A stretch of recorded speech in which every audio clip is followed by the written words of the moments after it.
Yay. So I'm indeed live, so welcome back everyone to more DCS. This time around going back in time a bit with the P-51 Mustang. I've only recently purchased this particular aircraft, and as such am not nearly as familiar with it as I ought to be. So this is just going to be me basically practicing the operation of this plane. I've set up a single player mission here, so we won't be getting any of the other voices on Discord like we had last time. As you can probably hear, there are there we go, some other AI aircraft around. The ones over there are friendlies, but we will be tangling with some bandits fairly soon, so let's say we get this bird started up.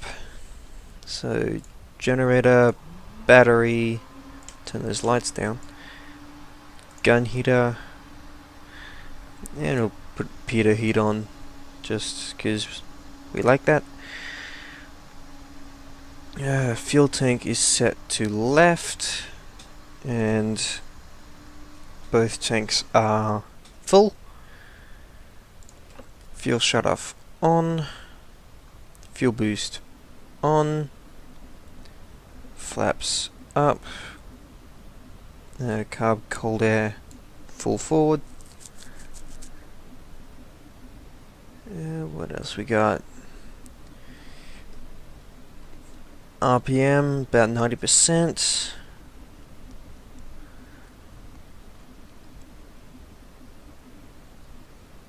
And I think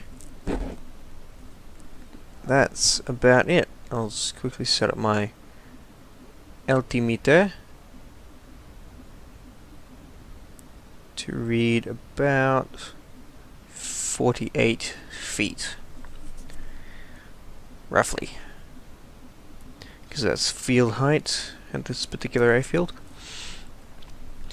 Incidentally, we're sitting at Snarky Kolky in the middle of Georgia at this time, and eventually we're going to be heading south to Kobaleti, where there are a couple of BF-109s that we can have some fun with. Okay, so magnetos set to both. Starter unguarded. Prime for 6 seconds.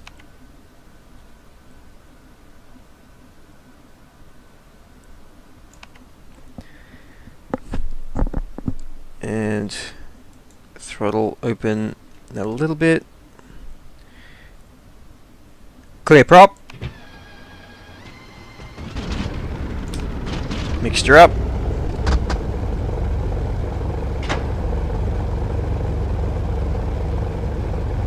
And there we go. Check temps and pressures. Temps quite low. Pressure's fine. Let's get this canopy closed.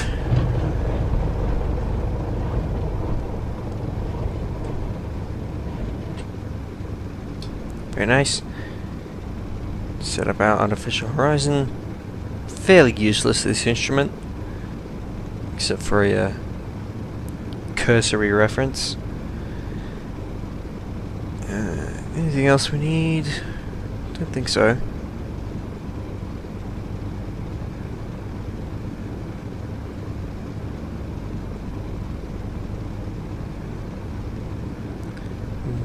Nope.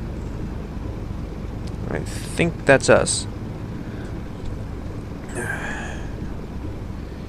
So controls, free and correct. Okay, let's get this thing taxied. Being such an old aircraft, its differential braking and a bit of tail wheel to steer this thing on the ground. Yep, hold short, aircraft on final. He shouldn't be landing, it's not how I set it up. Oh well.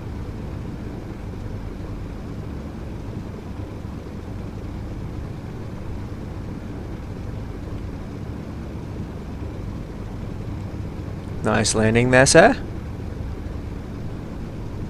He's a bot, so of course he does it perfect. I'll just give him a little bit to vacate the runway.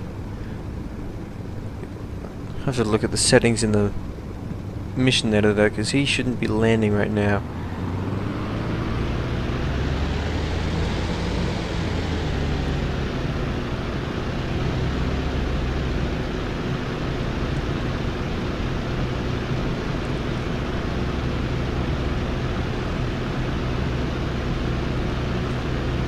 Let's just get situated.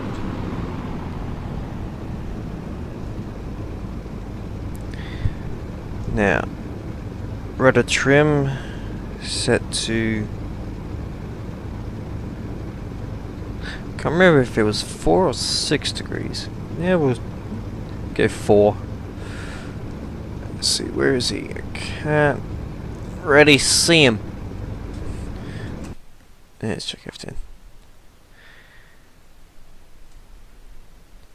Yeah, he's almost at the end. Come on, turn off already, mate. You're going all the way to the end, aren't you?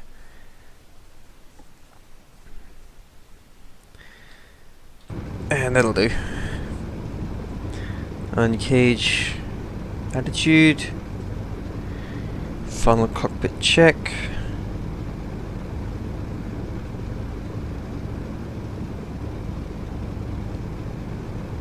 I think we are good. So, brakes off, add power. Yep, it's 6 degrees rudder. Power set. 100 miles an hour. And we're airborne. Gear up. Bring the power back a bit.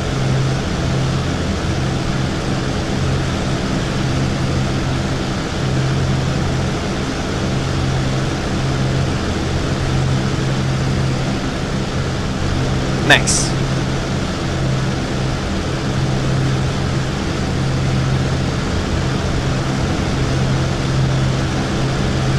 Recenter that rudder trim.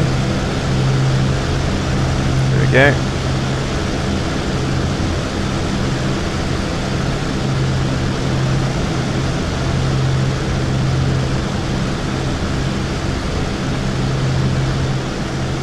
And there we are, airborne.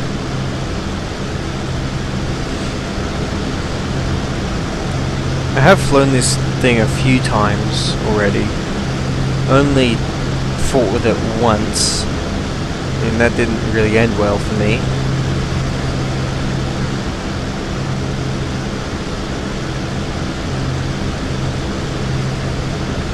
But I've since learned better how to employ this thing in a fight. To use its rather awesome speed and power to boom and zoom rather than turn fight, certainly down low.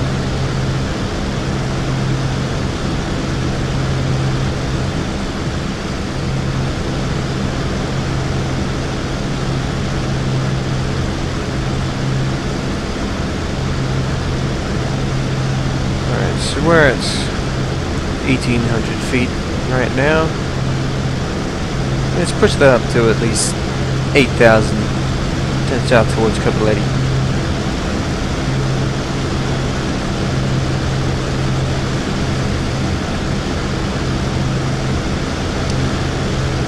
On our way, turn on the gun sight gyros.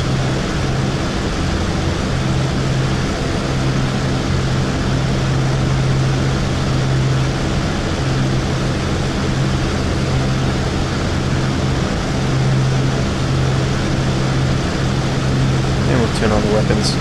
This is a really interesting sight because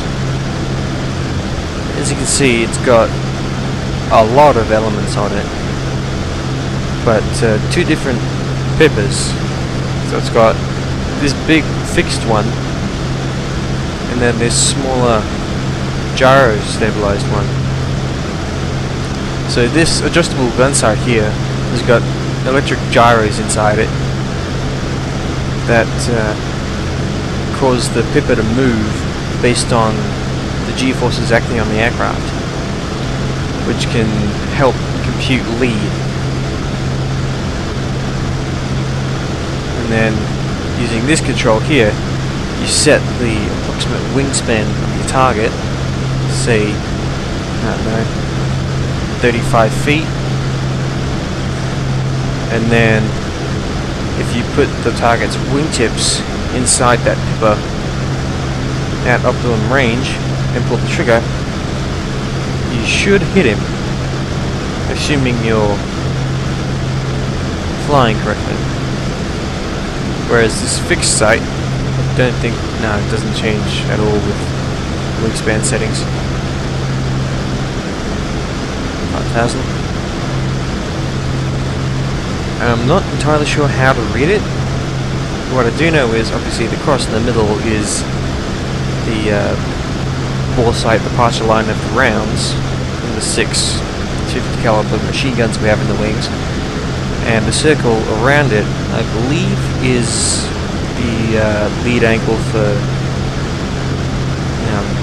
20 degrees angle off, or something like that.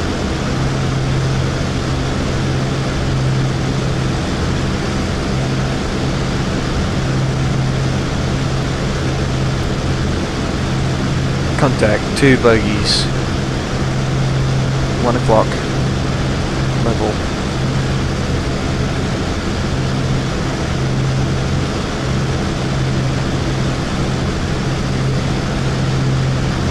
Is that reflection or fogging? That's a reflection.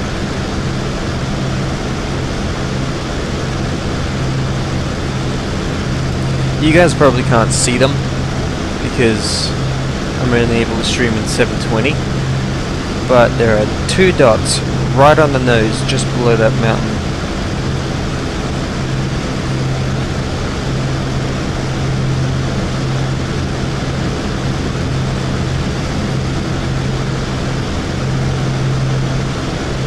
They're about 2,000 foot apart.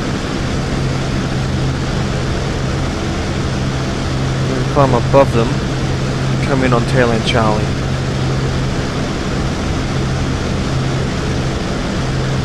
See if we can ID them first. Lost them. It's like they're merged into the terrain.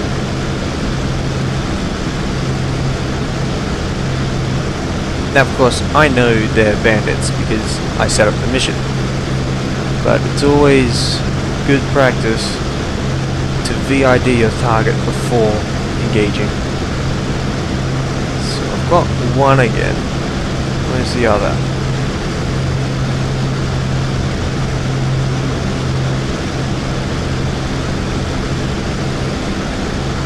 He's engaging me. BF-109. Oh geez, where'd that L guy come from?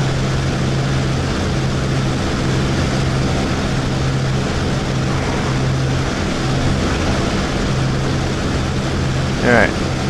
Climb. Oh shit! Come on, mate. Let's see what you got. Yeah. Frickin' hell. These laminar flow wings. Shit. Don't like stalling. Ah, he hit me. He hit me. Oh shit. I'm dead stick. That ain't good. Alright, well, this ain't going well. I think he hit either my gearbox or my radiator somehow. This is weird. Alright. I'm not gonna try gear. Just gonna try and bleed off speed and belly land this thing.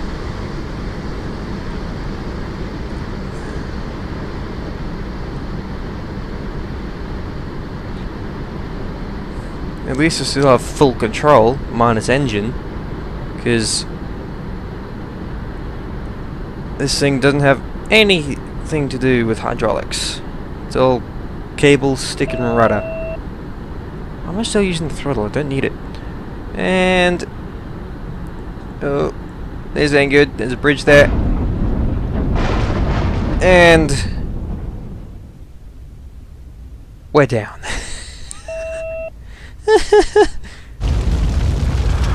Well, that could have gone better.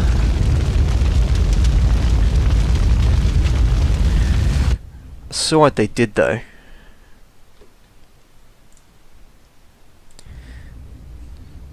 So they got tally on me. Run! You know, they got tally on me, split up. One turned right into me to engage me directly, and the other flanked around and got on my tail. And once he was there was nothing I could do. So this time around, let's just get this thing started up.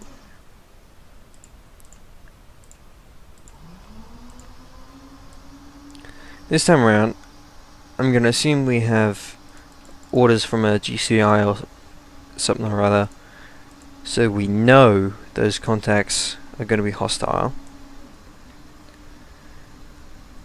So we'll pursue the engagement like that.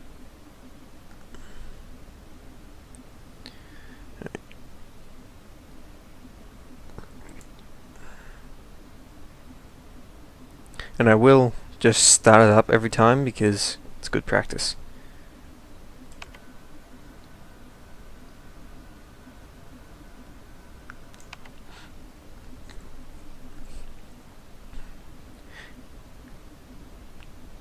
Clear prop.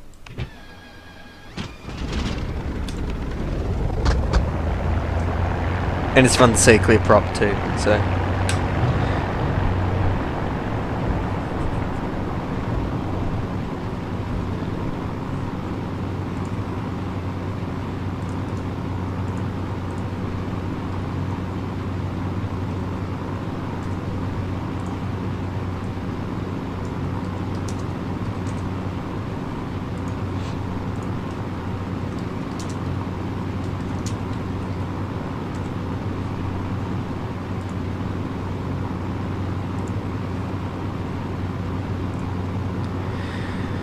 Alright. Got that.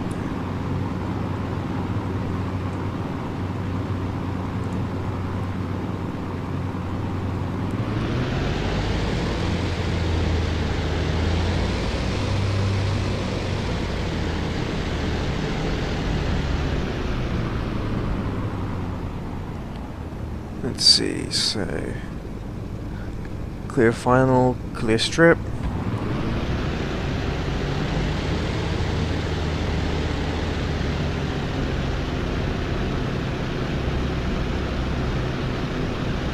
This thing really does have a very fast startup, certainly compared to any jet. Not gonna worry about rudder trim this time.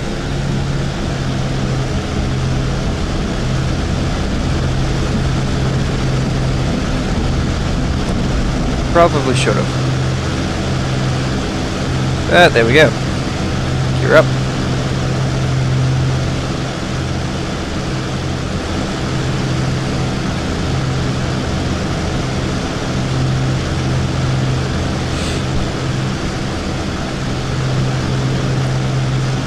I probably bit off more than I could chew by having two bandits.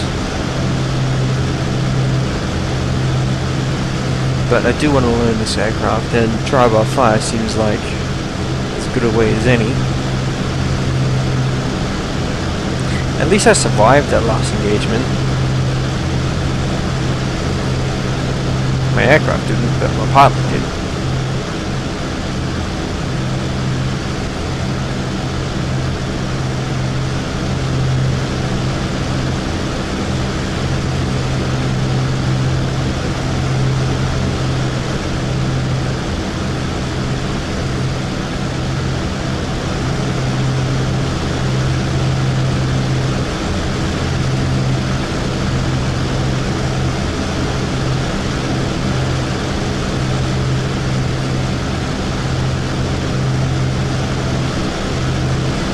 But that was an excellent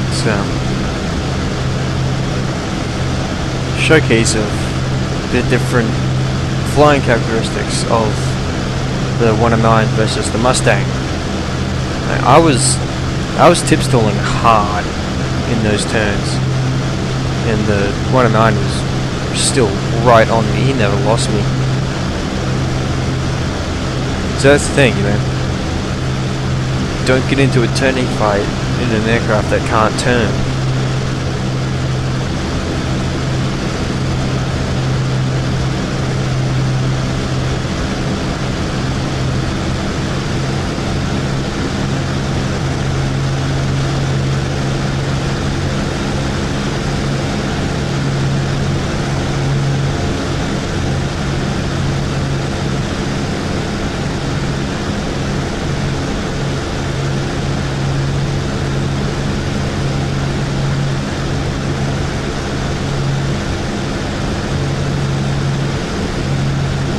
5,500.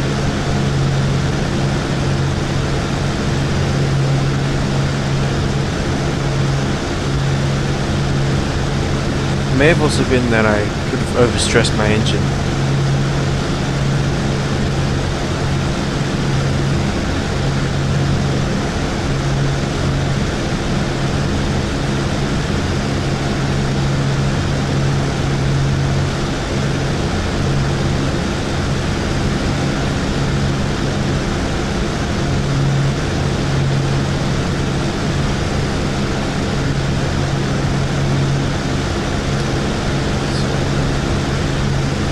Weapons on.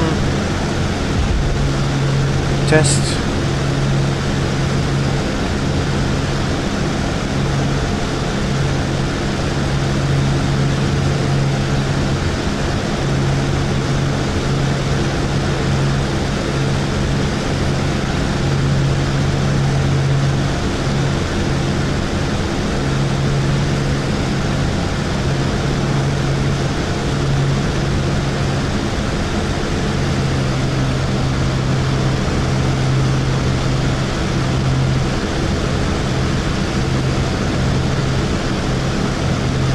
Where are they?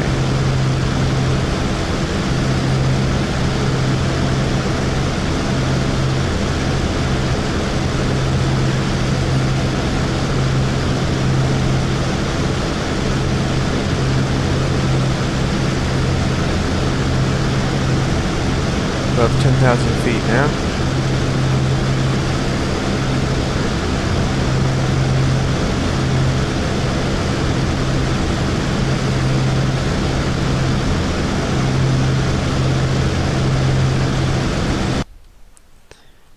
Quick check at the map.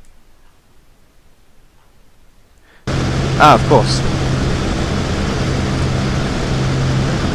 Because I didn't restart the mission, I just respawned. They're still flying, so they're actually scrambling from their airfield right now. Which is good news for me, means they're gonna have to come up and get me.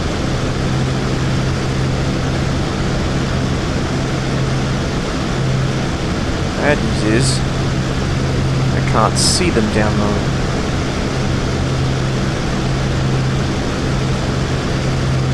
Just a little bit of turn. Yep, completely. Wait, is that them? No, that's a bridge.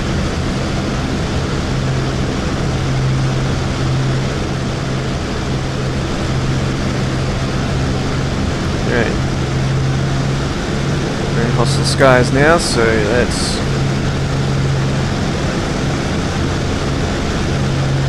bring it up almost to the red line, not all the way though. So let's check, where are they? Oh. They're still on the ground. Okay.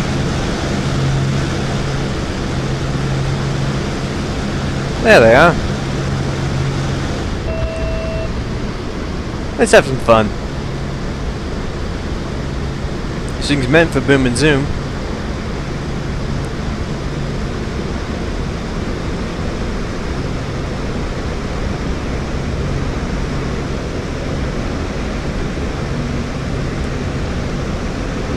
Yeah, I'm gonna get you. I'm gonna get you.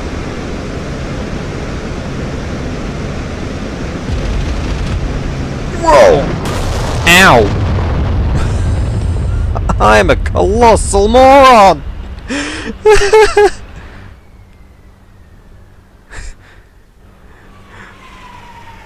Well, I hit him.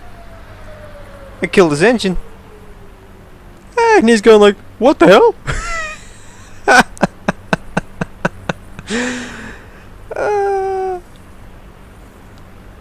I'll rip my fracking wings off.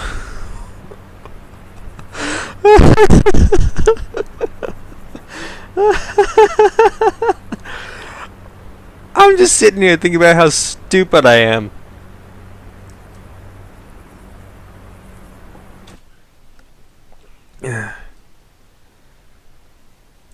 Alright, let's start the mission over again, so at least leave you there. So at least they respawn where they ought to be.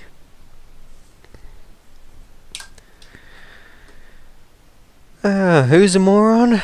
This guy.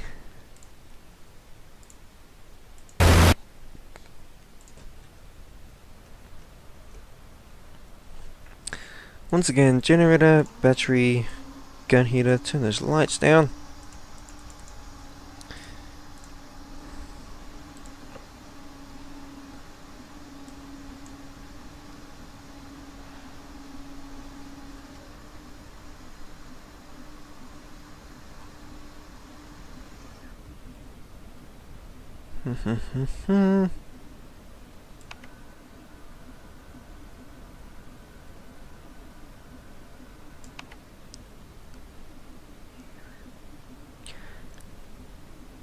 Clear prop.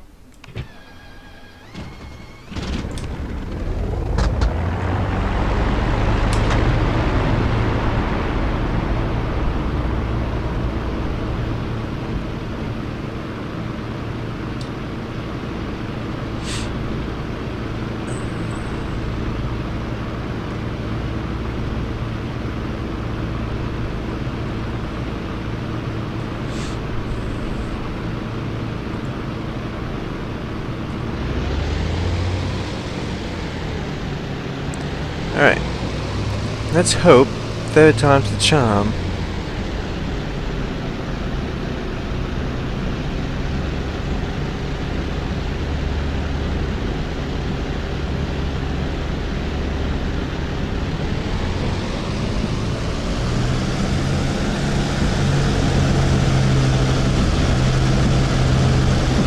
Bit squirrely.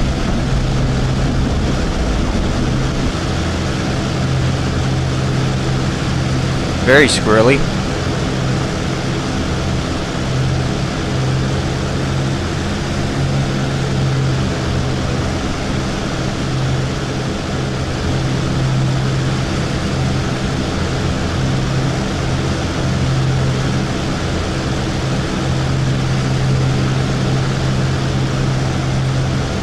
Alright, let's go.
1,000 feet. Heading due south. Speed is still increasing. And everything looks good. My weapons.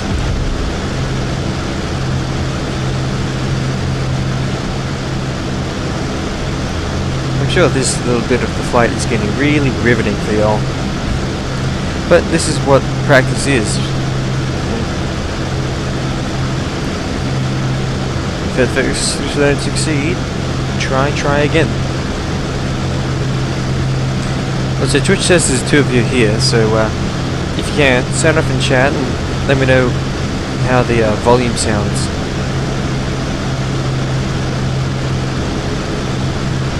Because I've got the game very loud on my headset. Just want to make sure it's not drowning out my voice for y'all.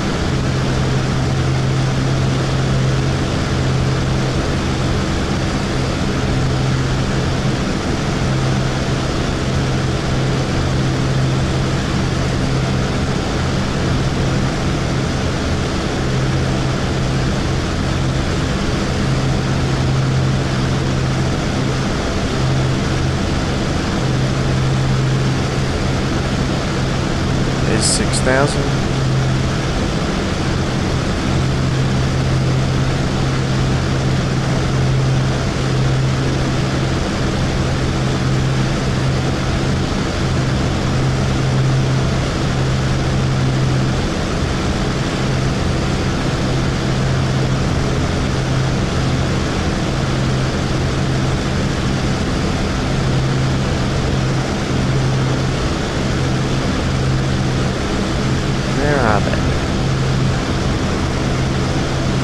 Should be spawning very soon.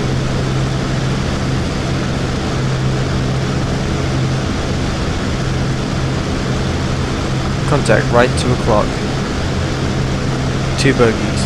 Oh, no, they're not bogies this time, they're bandits. Be about 500 foot below us.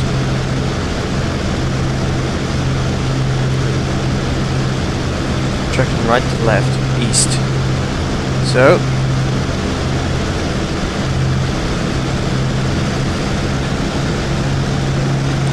yep, they're accelerating and going to combat spread.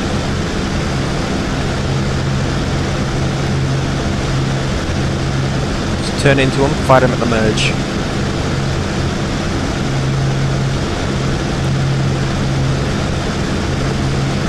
Let's take the right hand guy first. Looks like he's going to be a nice juicy target.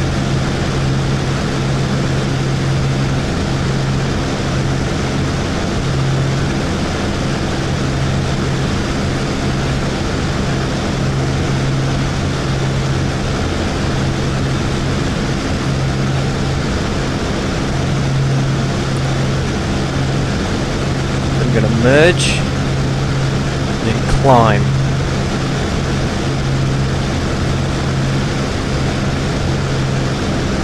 Yeah, head to head.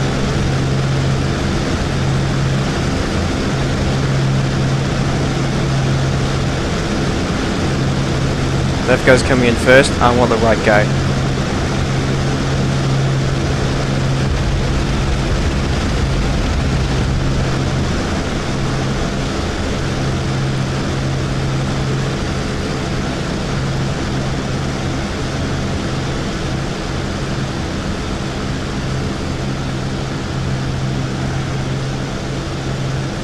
Alright, I see him. Pulling it over. He's coming up to meet me. Ow. Son of a bitch! Rude!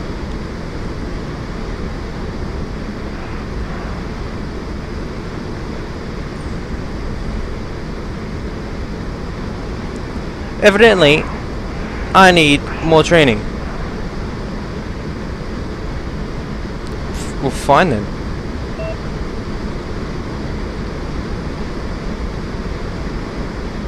I'm gonna sit down on your airfield. See if I don't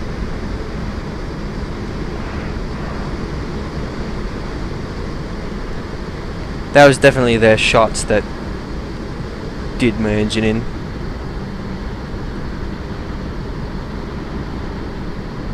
Let's keep flaps up for now.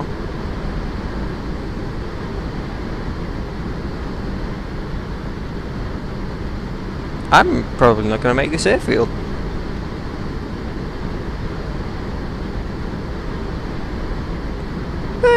I'm 200 miles an hour. I should be able to make it. It's what, 2 miles? Mile and a half?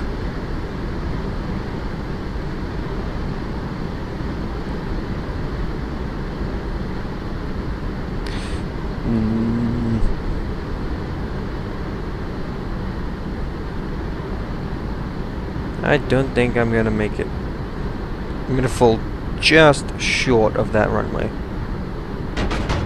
Oi! Bugger off! I'm trying to land a plane here.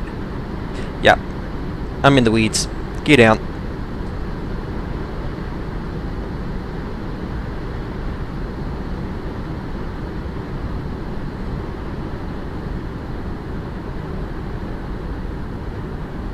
And... woo! That's bad. That is bad. That is bad. That is bad. Ow. Ow. Ow. Wait. Ow. Should have left the gear up. You're a prick.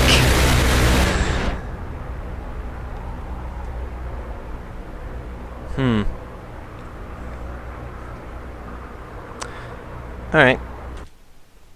Alright. If they want to play like that, we'll play like that. So, it's going to take me a second to put this in, but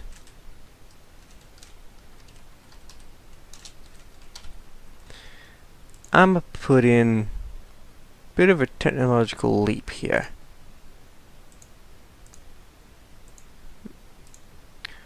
And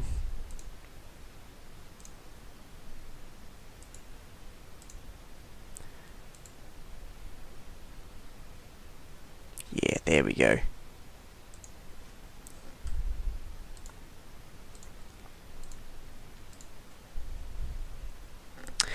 Some might consider this cheating.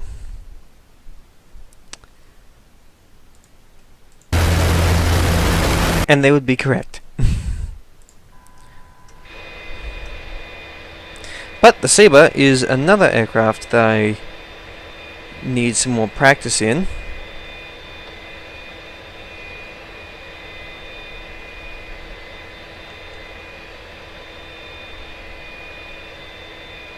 So,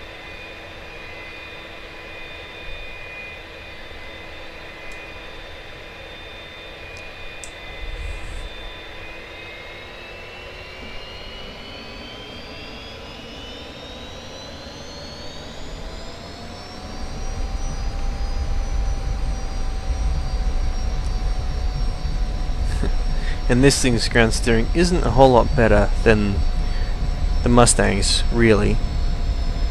Yes, it is nose wheel steering, but it's a very weird sort in that it's nothing like a direct link between the pedals and the wheel. It's essentially biasing the steering damper. So it's got a damper on the front strut that tries to keep the wheel straight-ish so it doesn't wobble while taxiing. And while holding the nose wheel steering button and pressing the pedals, you essentially bias that damper to one side or the other. Alright.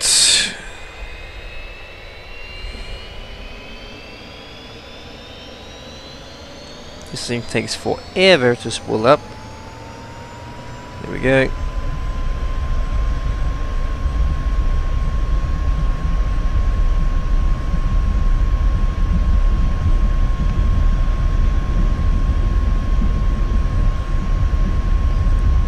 Knots. Rotate.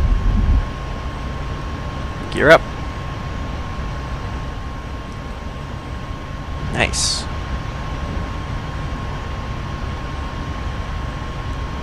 And flaps up.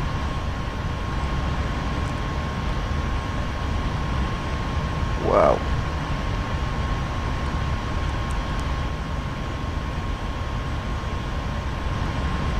We don't need those lights on, so we'll just turn those off. Now let's set up our gun sight. So I've got no idea what the actual wingspan of the F-109 is, so I'm just going to put there.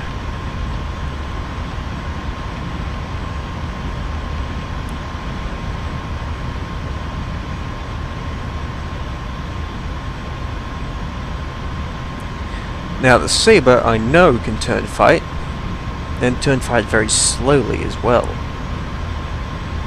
Because the main thing that causes the P-51 to tip stall so badly like it did in that first fight where it was like dropping a wing and rocking about like this was because of its wing design. Unlike the Sabre and most other aircraft that have a standard airfoil, you know, with the thickest part being about a third of the way back from the leading edge. The P-51 has what's called a laminar flow wing, where its thickest part is halfway down, and that allows for much higher speed in a straight line, especially at high altitude. But it also means it's more susceptible to high speed and wingtip stalls. The square tips don't help with that, but they're not the main factor. And all that is to say, the P-51 was a legend in straight line high speed attacks at high altitude, where it would be if it was escorting a bomber stream into Berlin. Contact 1 o'clock low. But down low like this and slow, its laminar flow wing was quite terrible. So let's use this radar gun sight that the Sabre has. So a lot of people may not know this, but the Korean War was really the first time radar, airborne attack radar, was used a great deal. There wasn't much airborne search radar, except in specific cases like the P-3D Skynight, which was a two-seat night attack aircraft. But it was used a lot as a gunsight radar, like the Sabre has. And I am way off and way fast.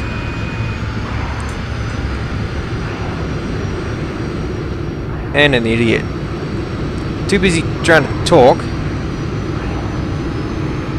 not fighting enough. Alright.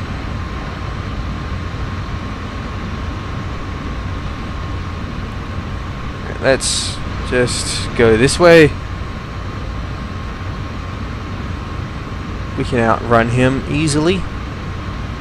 So the problem there was I came in at nearly supersonic speed. Yeah, let's just extend and come in again. So yeah, what was it? Gun sights. Yeah. So the Sabre has a tiny little radar emitter in the nose, in the little black snout just above the intake, and that is a very simple radar tracker that simply tracks range and relative position. So it's looking direct front out to about 6,000 feet, and if it picks up a target, i.e. an aircraft, it knows its range, so how far away it is, its elevation, how far above or below the nose it is, and its azimuth, how far left and right it is. And it can then build up a picture of how that target is moving and feed that information to the gun sight, which allows for much more accurate lead computation than just a simple gyro like the 51 has. Head to head, here we go. Alright.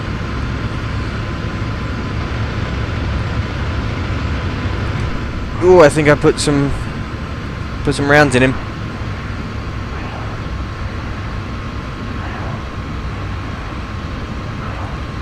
And look at that, he's already stalled out. Y'all probably can't see because of the low res of the stream, but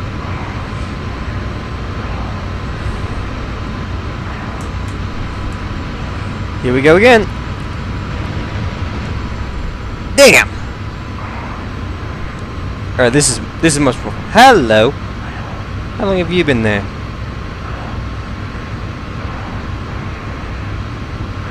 Well, guess what? I can pull 8 Gs without stallings. So, come at me, bro. Wee. Man, he's actually sticking with me, if falling back.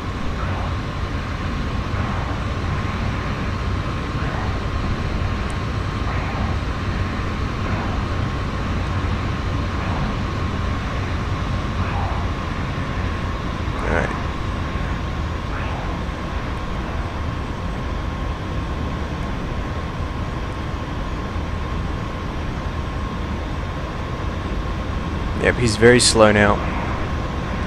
Let's keep those G's on.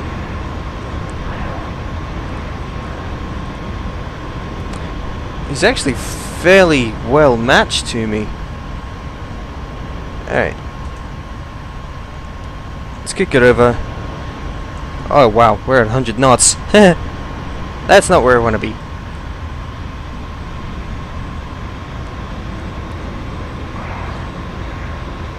See, this is what happens. Alright, let's go over the top. Nose down and extend. So, wee. Still with me, friend?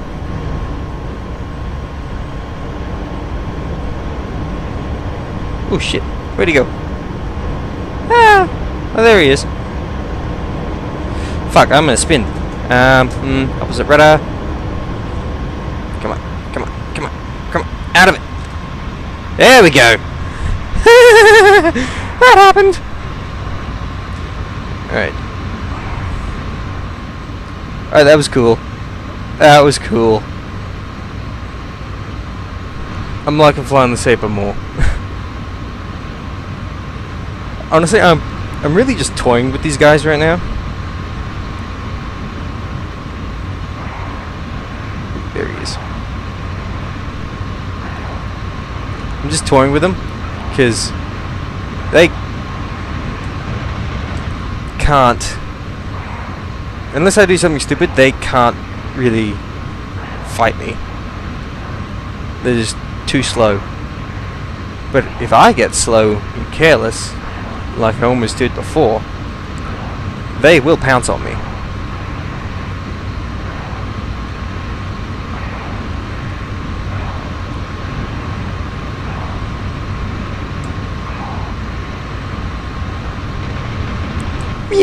Whoa! Where are you, friend? There you are. I really hope you guys can see this well, because They are just a few pixels when they're out there at range, and they go by at such speed. Where is he?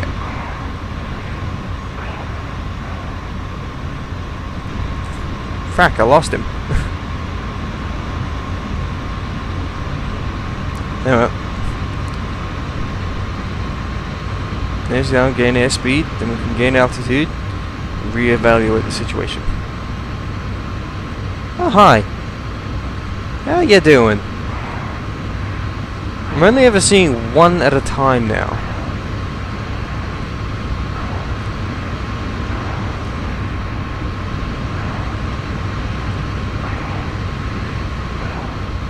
Wow. Alright, let's reverse it.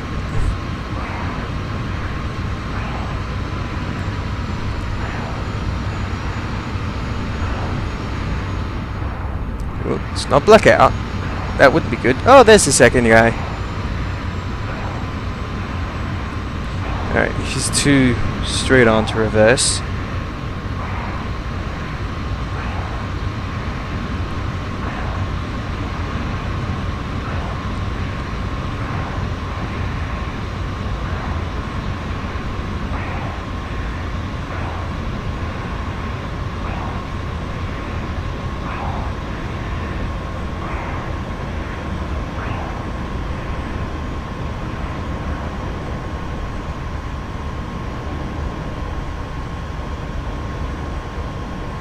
I shouldn't be doing this.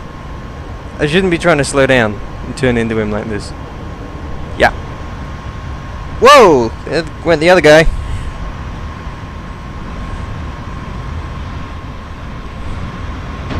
Ooh! That was a 30 mil shell straight into my tail. That's rude, sir. You shouldn't be doing that. Whoa, whoa, whoa. Alright. No matter, no matter. Just gain speed, get away from him. Yeah. Up we go. I don't think I'm going to be able to kill these guys, because I'm going to be frank, I am not good at the guns.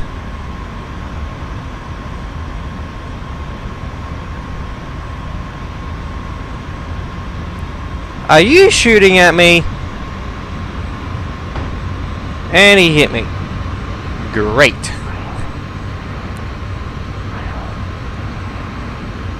Alright then.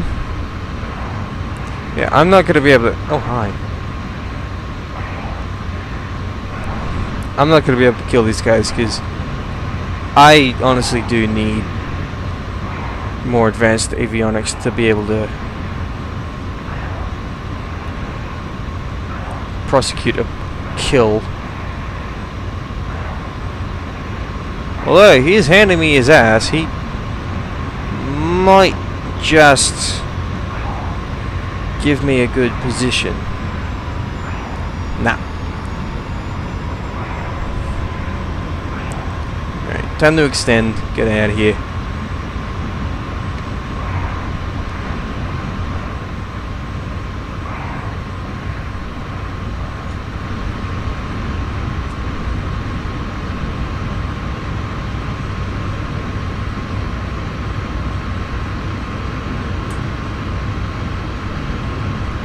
Let's see.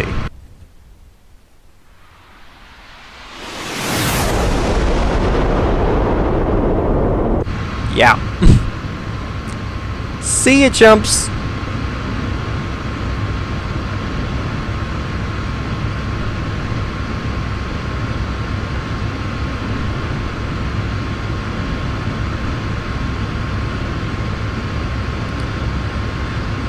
So what all this tells me is I need to get more experience just flying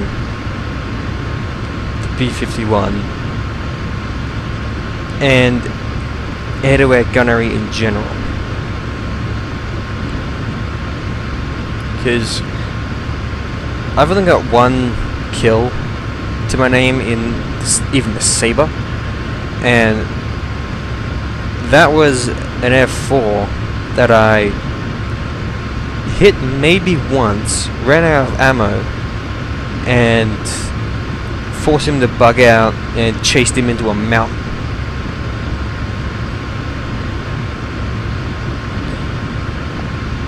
I've got nothing but losses in the 51.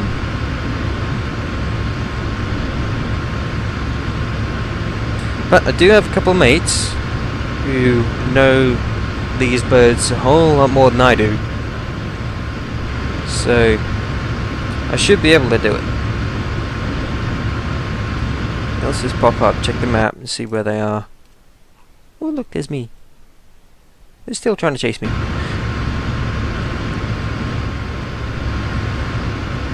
So that's my airfield there. Let's see if I can land before those 109s get here. Probably not. Probably not.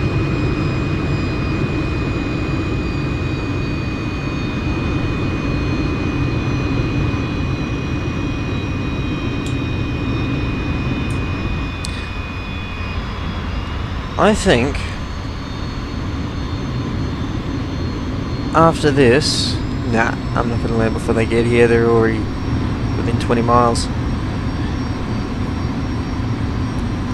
When I get blown out of the sky or land this thing, whichever, I'm gonna jump onto the Grim Reaper's training server, see what's going on there.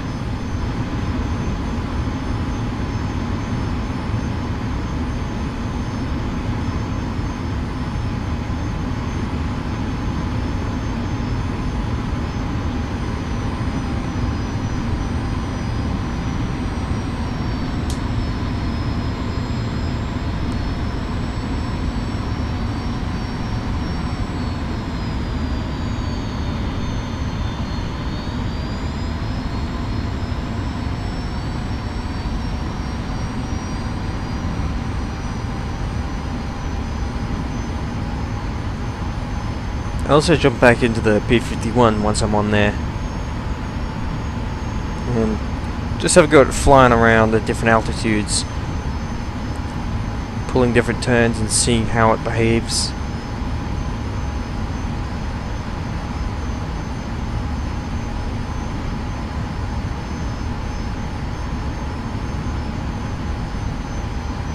I might just get this down. This is a horrible approach.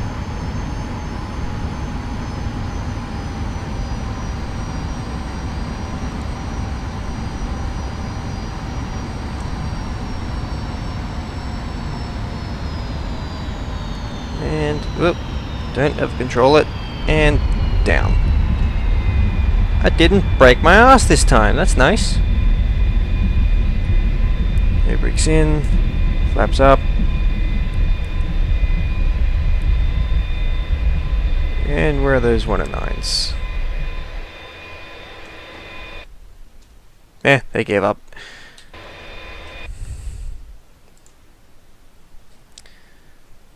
Alright.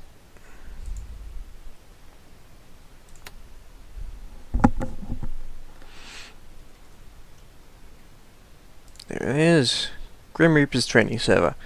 If any of y'all have DCS and looking for training or just a server to play on, this one is a good one.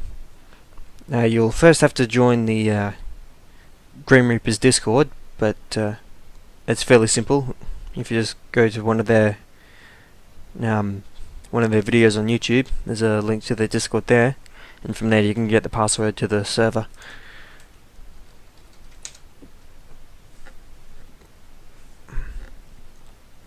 But this is also going to take quite a while to load in.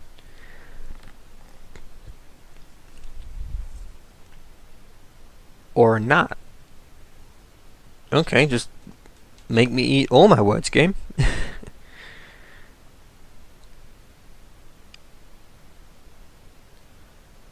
So let's see what we got.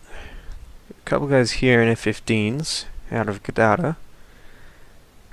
And I saw on the server page there were a few guys in Hornets. Once all this loads,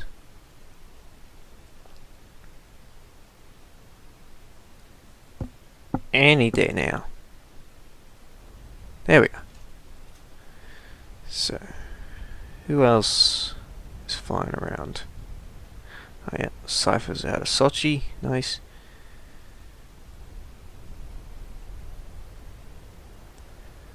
Let's see. P-51 Coupletti.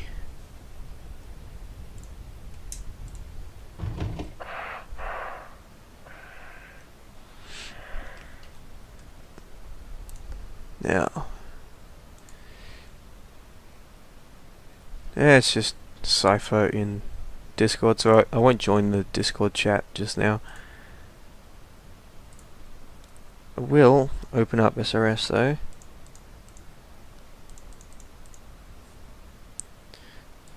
Simple Radio Standalone, for those who don't know. It's an add-on for DCS that turns the radios in the planes to an actual internet-based voice comm system.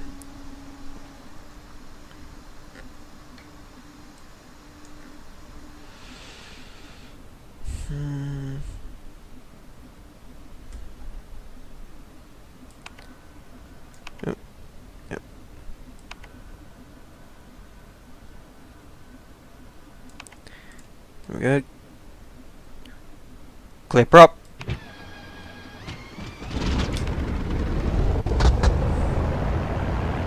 Yay.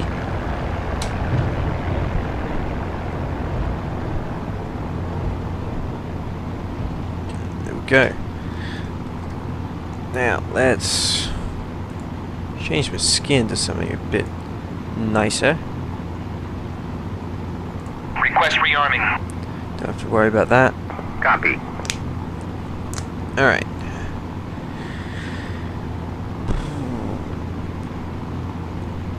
Let's move on. Hey, what are you doing? Yeah, shut up.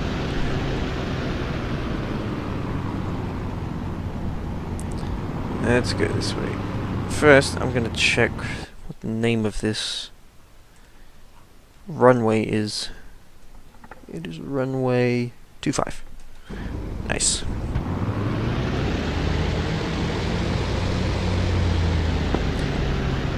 Coupletti traffic, Skylight taxiing to runway 25.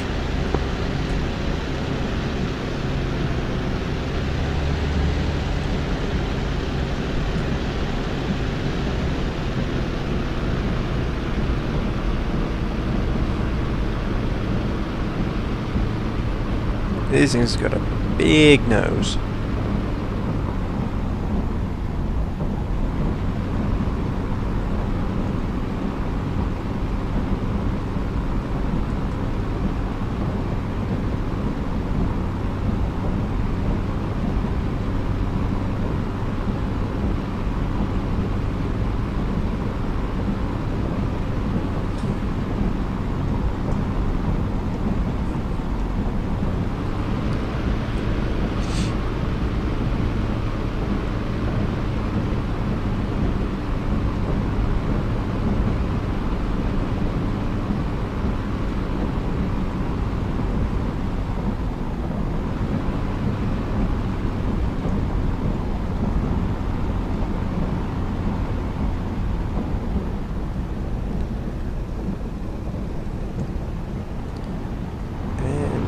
Almost there.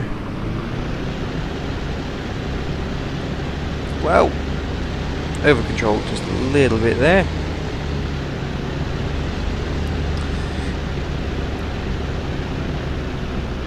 My rudder pedals are such that my right toe brake is broken, so I only have a left brake axis.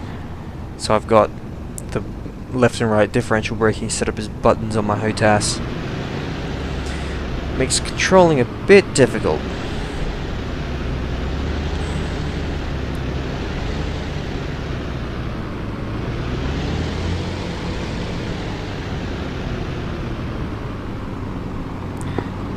Couple of traffic, Scarlet taking off runway 25, north departure.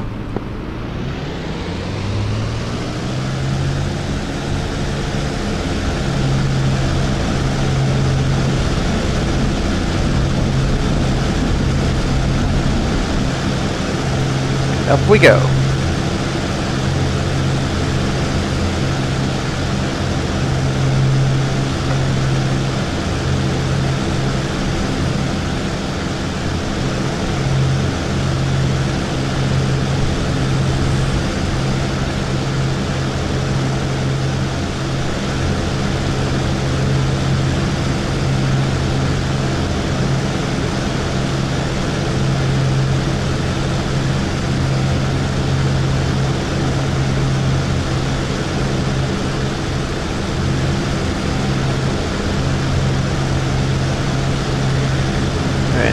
Let's gain some altitude and throw this thing around a bit.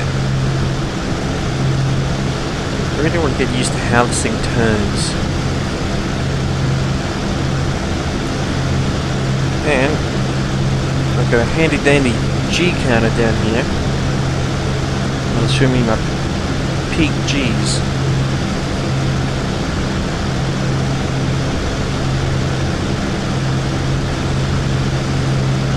And also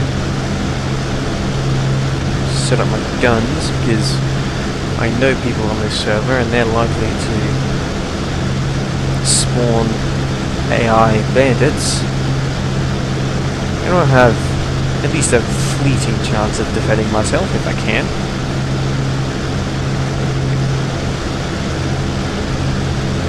I mean, I've downed MiG-31s in an F5 with guns, so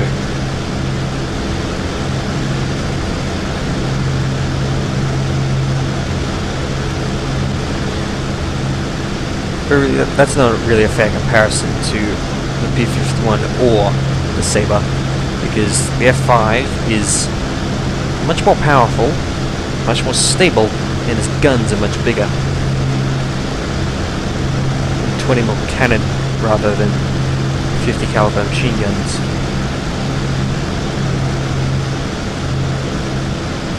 I mean, anti-personnel wise, 50 caliber is huge.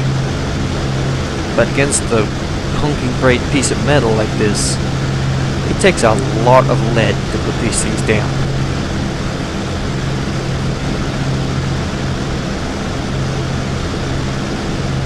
Like a few weeks ago I took my P-51 way over there to the east where there was a flood of Hawks. I emptied my guns into the back of one of those Hawks, just one, and it did not go down.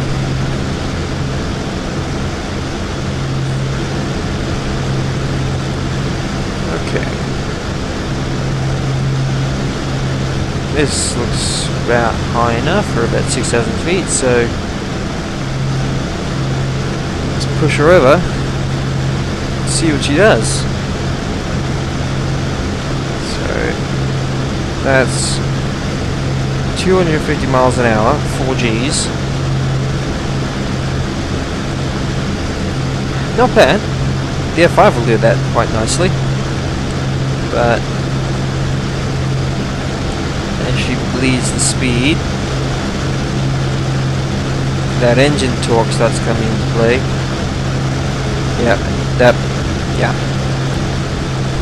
Okay, so below 250 miles an hour, she complains a lot.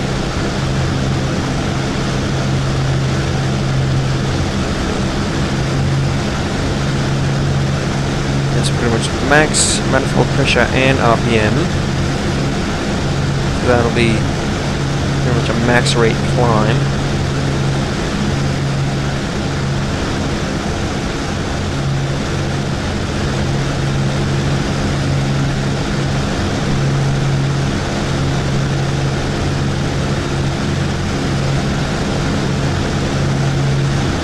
There's right about 8,000. So let's put it in a descending left turn. Let's see what happens. So descending left turn. Let's see if we can get up to 6 Gs. Nope. Well, it would help if I let the speed go up, so that's 350 miles an hour, 6 Gs, and of course you start blacking out. You've got no G-suit.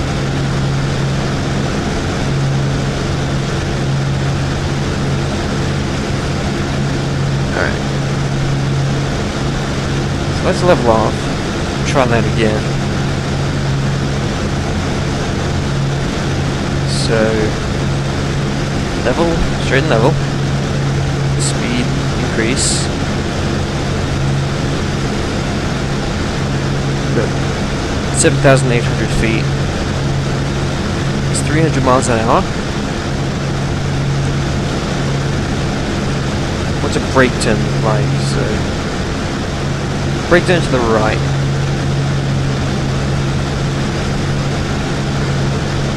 So, whoa!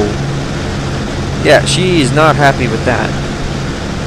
If I get any sort of this happening, she doesn't like it, so try the left. Oh, she's lazy to the left. So, pull, pull, pull, pull, pull. 5 Gs, there's the buffet.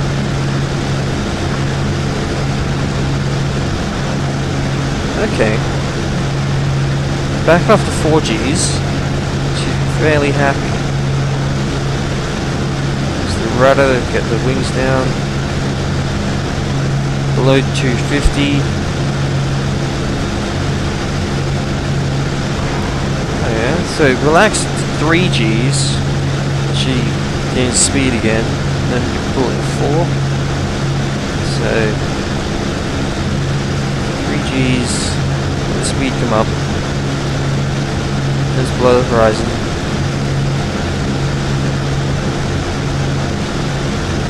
Yeah. Let's go to 4.5. There's the buffet, about 4. Whoa!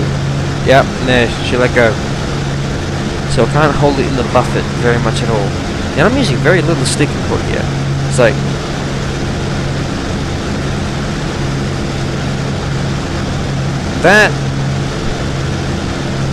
That initial 4 Gs is about 3 inches from center.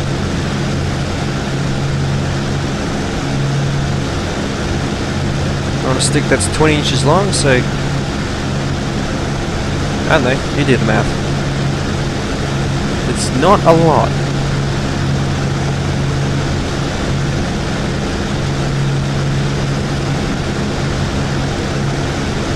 Let's push it over to 0 G roughly. Yeah, that's weird. Let's get up around 400 knots, 400 miles an hour. Here we go. See how she fares again. So 450. Pull.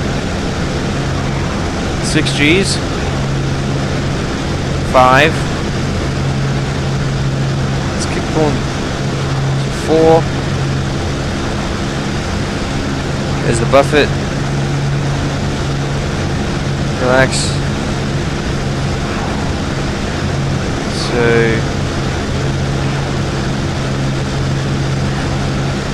drops down to about 2 over the top, and then build it back up again to 4, and then let's go.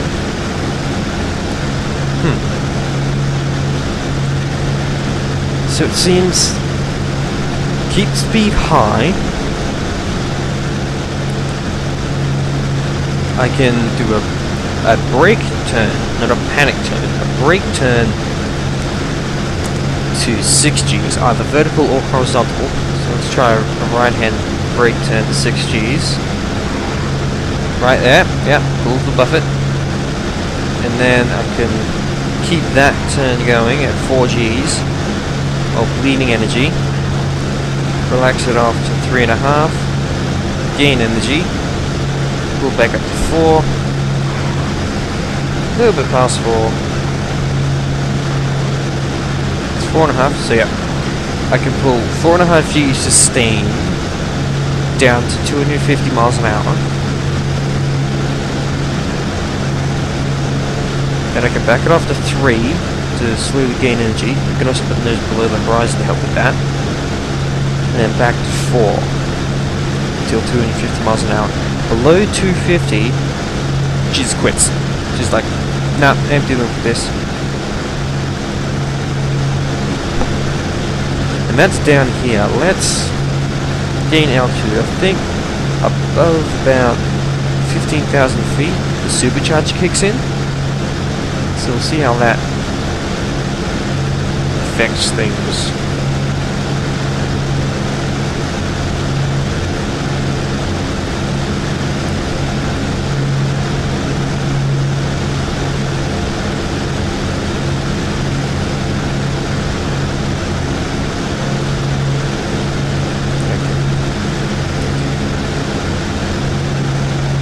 For whatever reason, XSplit isn't picking up my mouse cursor. So if I try to use the mouse to point at things, you guys can't see it. Noted.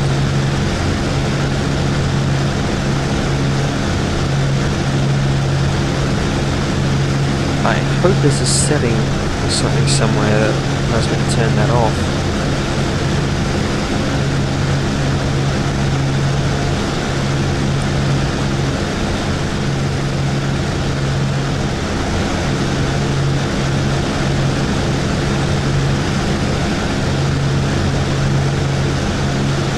Going for an hour 20. Not bad.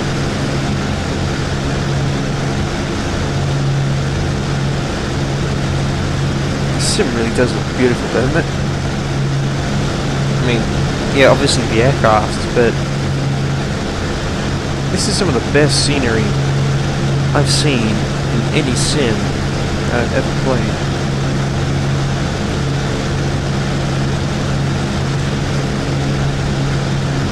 Granted, that's pretty much just this FSX IL-2 and Rise of Flight, but still.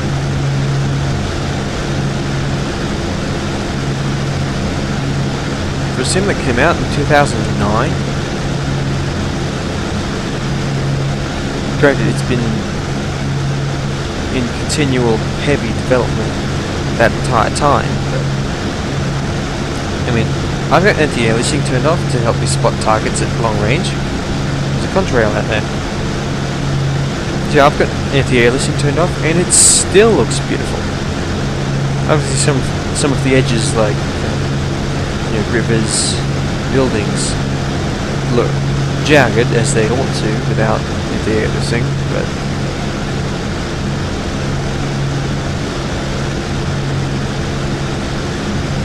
like that ground texture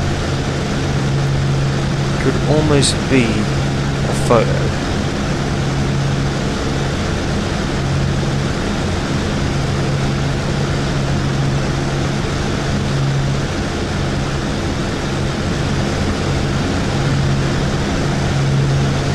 It's coming up at 11,000 feet.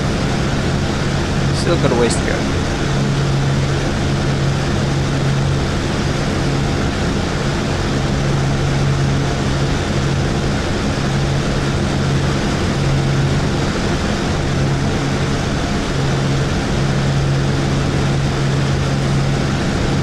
Let's have a look at F10. See what the other guys are doing. Oh, that's an enemy Mirage that's making those contrails. Fantastic. Got a couple of F-15s here. Hopefully they're going to go take care of him, because I ain't going to have any recourse against him.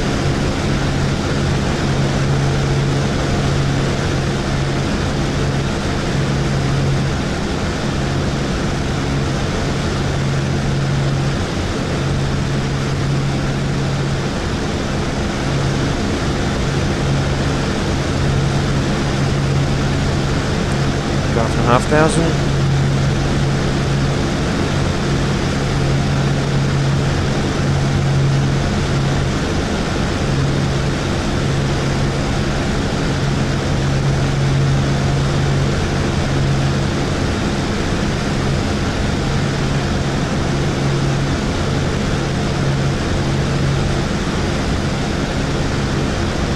Oh!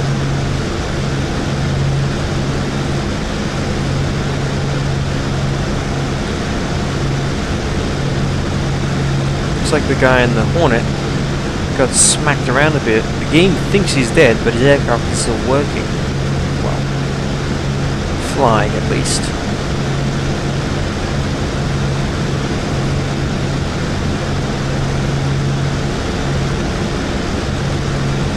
Come on. 14,000. Things I do for science.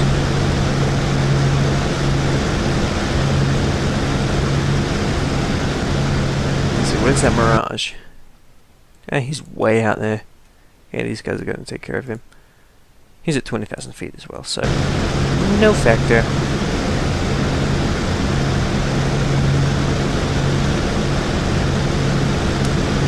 There's 15,000.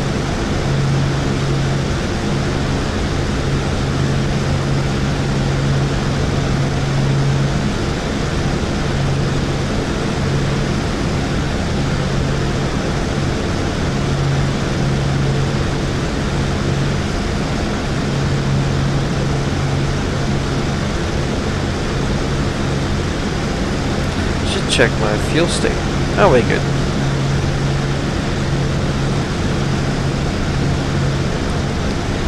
Obviously, the Mustang has 2 fuel tanks, a left and a right, and you can only feed from one of them at a time.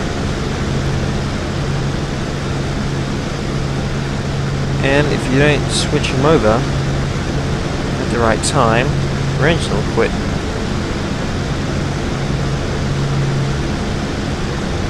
Had that happen only once. There we go.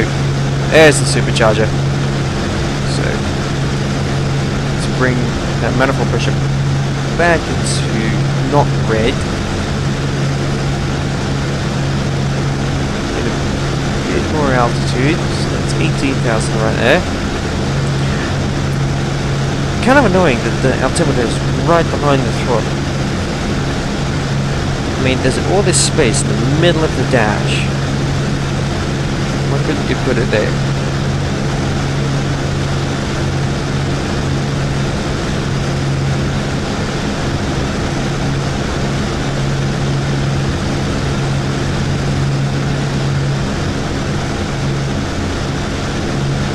So this is where the Mustang would normally be in a real world fight. At least this is where it spent most of its time in World War II, was high altitude escorting bombers. So that'll do us. That's almost 20,000 feet. We are up ways up. So let's level off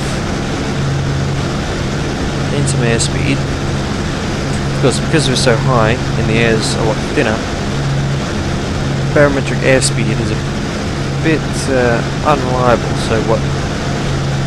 No, it's reading 270 miles an hour up here, but on the ground we'd probably be doing something closer to 400. So let's try that right-hand turn again. So first hard, whoa, okay, it let go hard at about just over 5 Gs. At 5 Gs. So,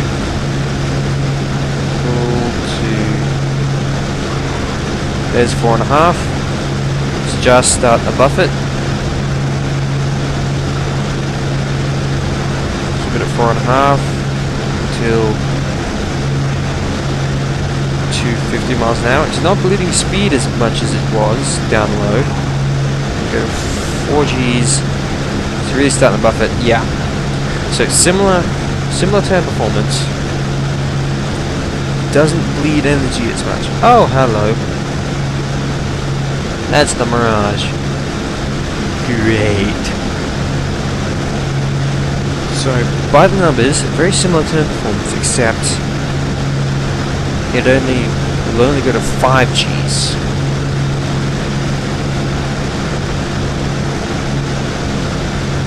Let's try vertical pull. To gain more altitude for that though. Don't have a supercharger. Gain altitude, come on. Oh boy. That Mirage is about 30 miles away. And I'm rather big and metal. It will be lucky on me. There's the supercharger. Torque to come with it.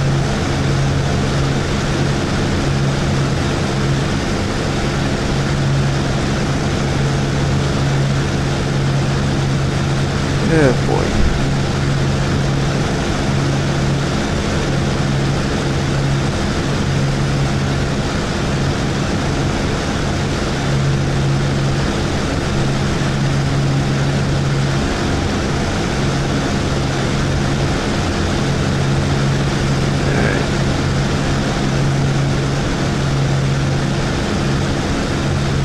He's easily within 20 miles now.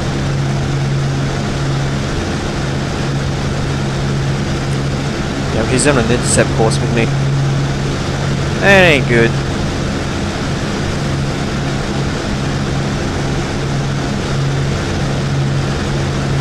Oh well.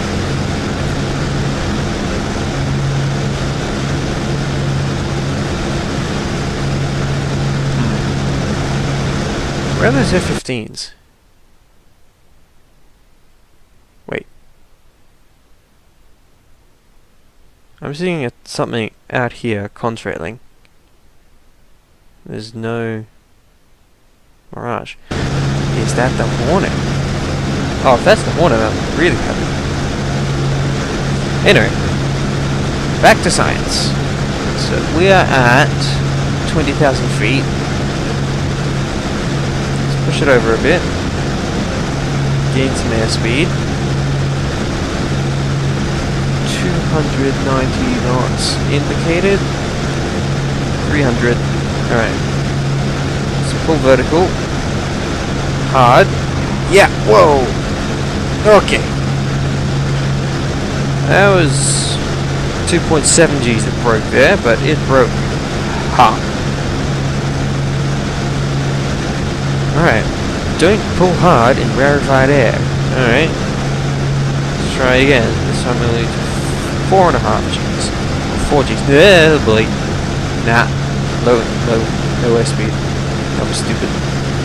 Come on. That's it. Don't let this thing get slow, is what I'm gathering from this.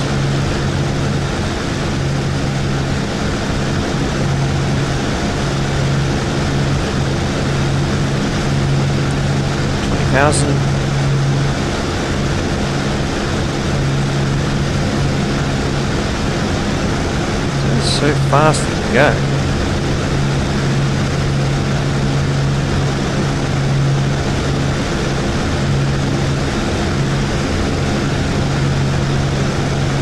There's 300. Ease it in. 4 Gs. Hold that. Yeah, there's the buffet, so relax.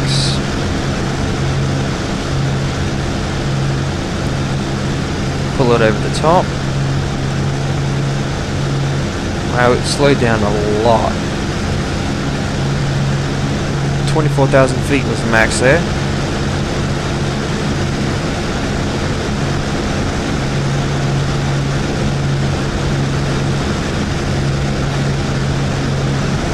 Yeah, and we were heading that way. Now we're heading this way.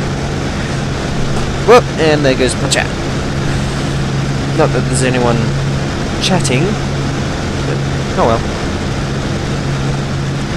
Alright, so 19,000, 20,000 feet. Let's try that right turn again. 4 Gs. Go.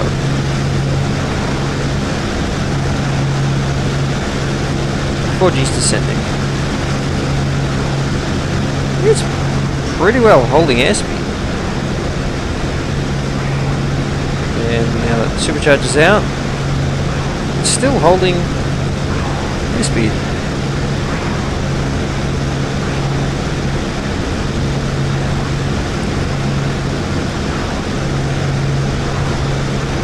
So descending, it can pull Gs. That was 6 Gs.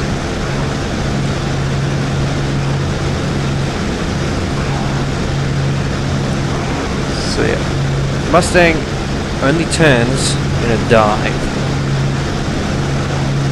Let's see. Max pull, ooh, 7.5 Gs. So yeah, whoa, yep. Oh, and there goes the wing. Yeah. Whoops. And the other one.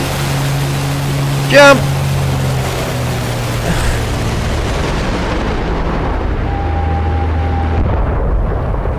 Ouch! Informative.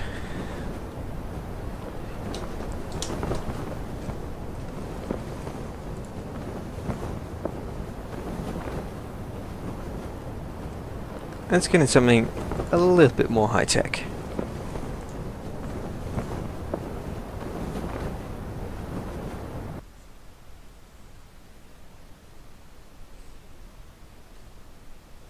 F5. Easily my favorite aircraft in this entire simulator. We don't want that skin, do we? No, I think not. Let's go with my usual Sundowner's skin.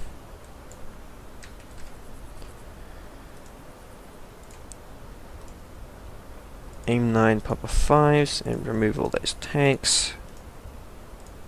Beautiful.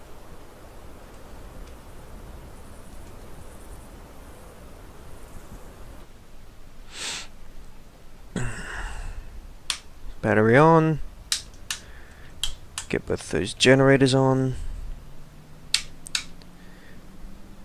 Fuel pumps.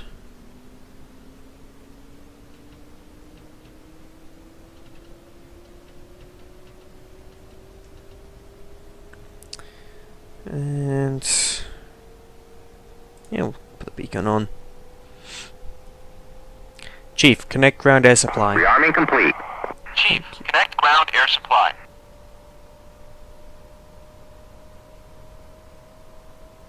Let's try that again. Chief, connect ground air supply. Chief, connect ground air supply. Copy. Thank you. Ground air supply is now connected. Chief, apply ground air supply. Chief, apply ground air supply. Copy. Air is now applied. Left engine is spooling. 50%. Left igniter. Left throttle to idle. Let's close the canopy. There we go. Engine spooling. ITT is good. Nozzle position is good. Oil pressure in the green. And there we go. Engine started. Chief, disconnect ground air supply. Chief, disconnect ground air supply. Copy. Ground air supply is now disconnected. So there's one engine started. Now, because I can, I'm going to taxi out and then start the other one on the ramp.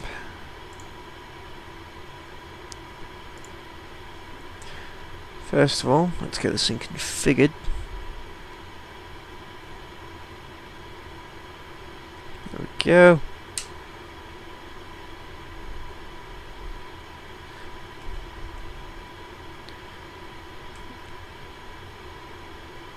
I think the F5 is my favorite aircraft because it has all of these analog systems that you have to manage, like the older aircraft, but it's also got much more modern capabilities. There we go. such as fairly recent and good missiles, an adequate attack radar, and limited supersonic capability.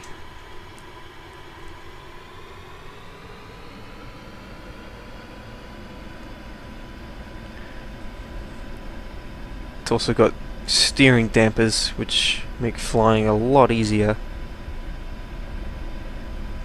Don't need that up.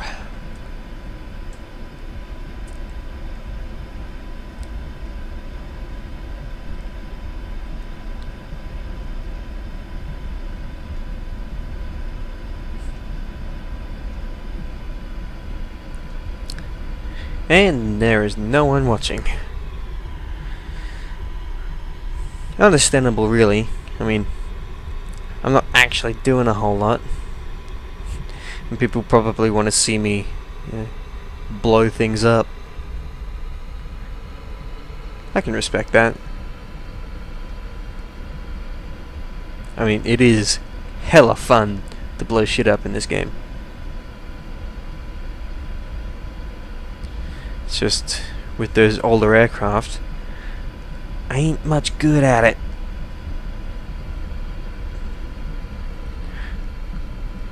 These more modern fast jets, however, I think I'm pretty good with these.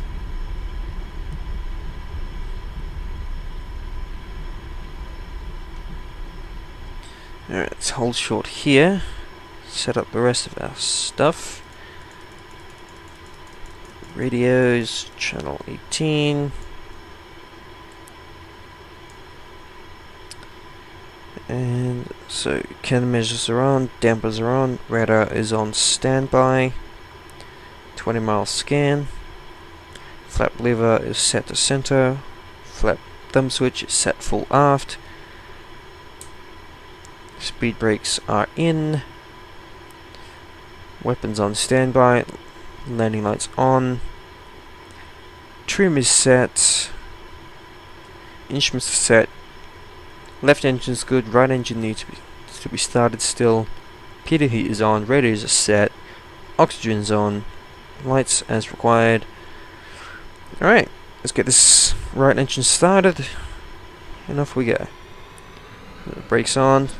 Spool running engine to 95%. Which is about there. Right igniter. Wait for RPM. RPM 20%. Right throttle to idle. ITT rising and stable. Oil pressure is stable. RPM rising.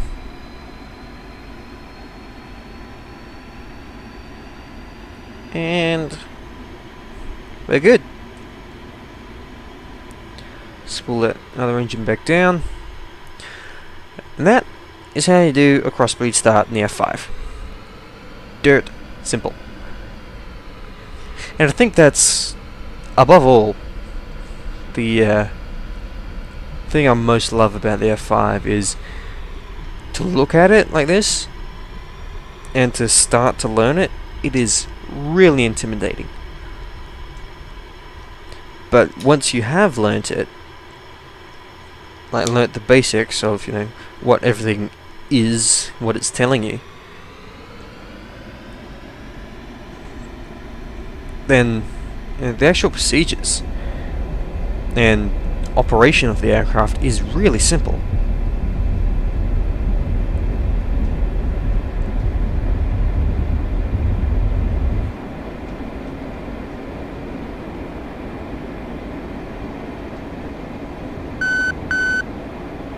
Hello. That's probably that enemy destroyer that's out there. Let's not go near him.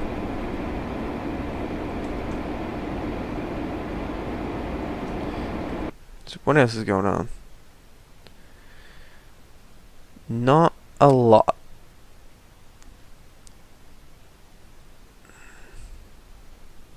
Oh, they've made a lap of the map. Good for them.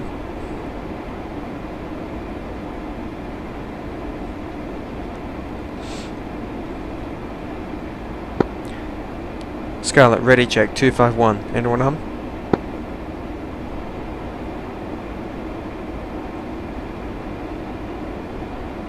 I think that's a negative. Yeah, no one's on. There is one annoying thing about certainly this server in particular. Not everyone uses voice comms. And not everyone uses the same voice comms. And okay. Looks like someone else is spawning in. Yeah. Cypher's occupied in A10. They'll be back at Gadara, yeah? No. Where is he? Yeah, he's bouncing around.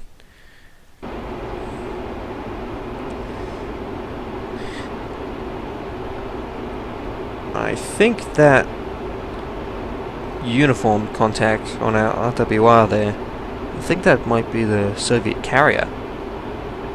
Did they give that thing a search radar? No, it'll be the Stennis, the American Nimitz carrier, of course.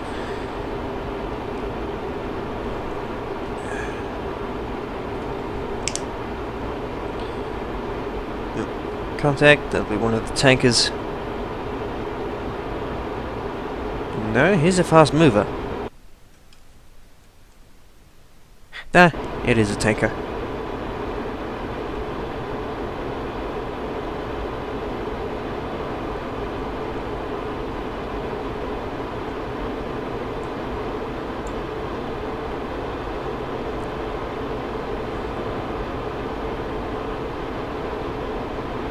Why not? Let's go buzz the tanker.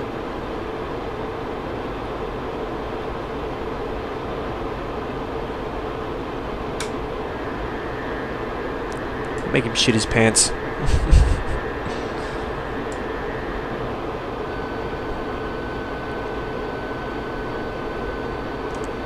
So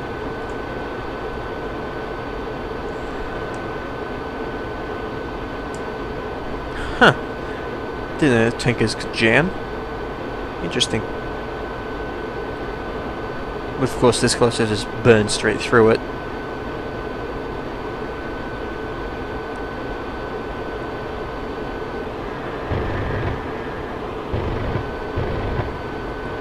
Whee!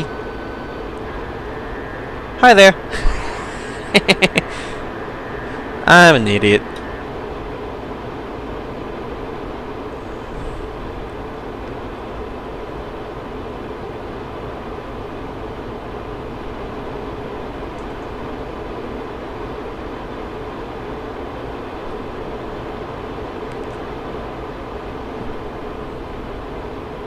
But honestly, this is the sort of stuff that I normally do on DCS.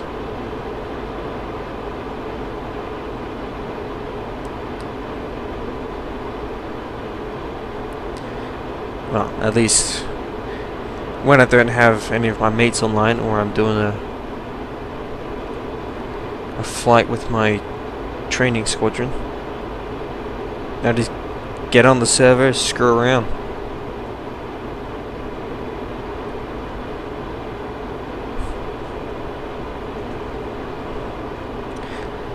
Let's make this interesting. Go for a canyon run.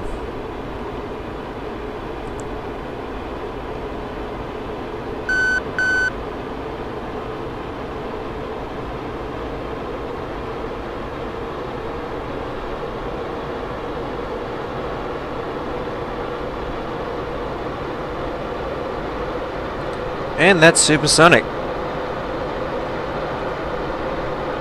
Make 1.05. And I'm not even in the afterburner.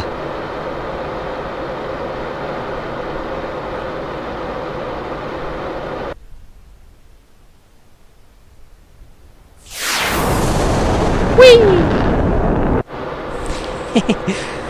Oh, the F5 is such a little pocket rocket.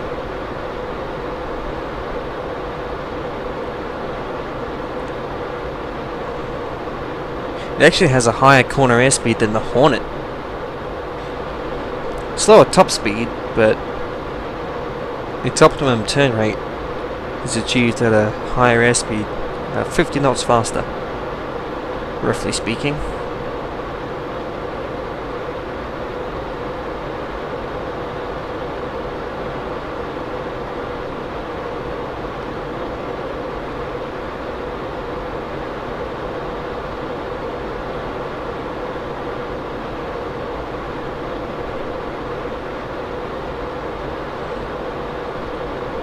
And obviously I'm talking to the people on the export, if there are any at this point.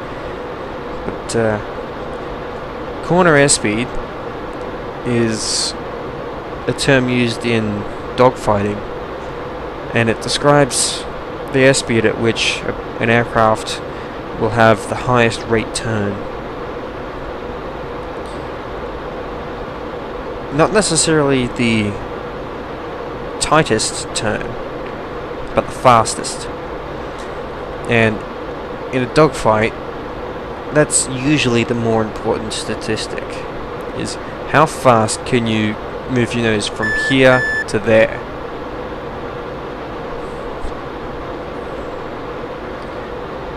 Of course, there are instances where having a tighter turn radius is beneficial, in which case you want to slow down.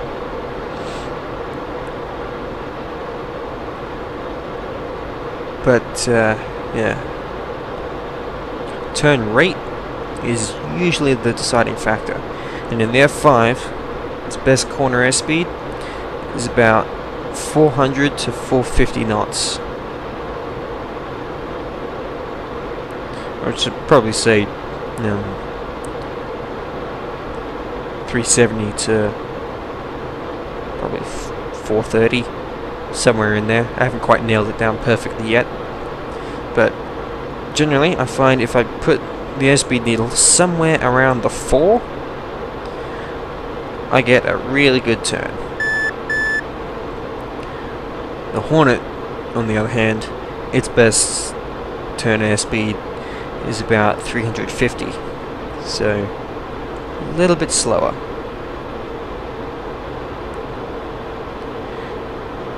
What that means in practical terms is, if you're in an F5 and you're facing a Hornet, stay fast.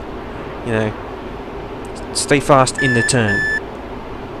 The Hornet will blitz you in straight line speed, just because it has a lot more power in its engines and a higher top speed. Like the F5, it'll be lucky to ever see Mach 1.4, and that'll be when it's at high altitude in a dive, completely clean.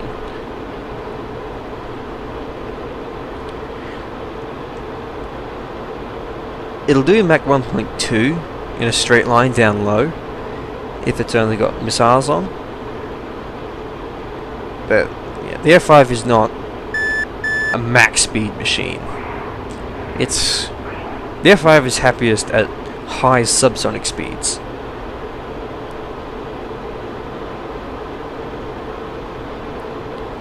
So if you're in an F5 in a turning fight, stay fast. And you do that obviously with power, with thrust, but also with G's, with stick pull. So if you're getting too slow, relax the stick, relax the back pressure. Because if you relax those G's, you're gonna stop bleeding energy quite as fast. And every aircraft has a point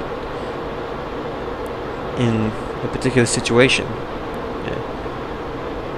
Altitude, weather, and engine performance, where it will be able to sustain a particular G turn.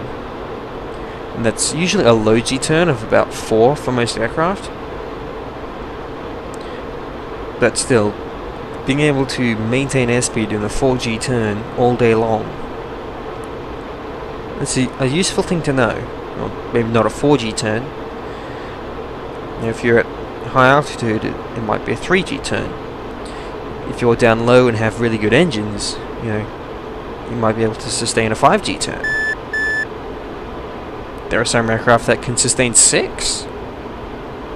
Of course, the pilot isn't going to be comfortable pulling 6Gs constantly, but I mean, if you're in a dogfight, you do it, you have to.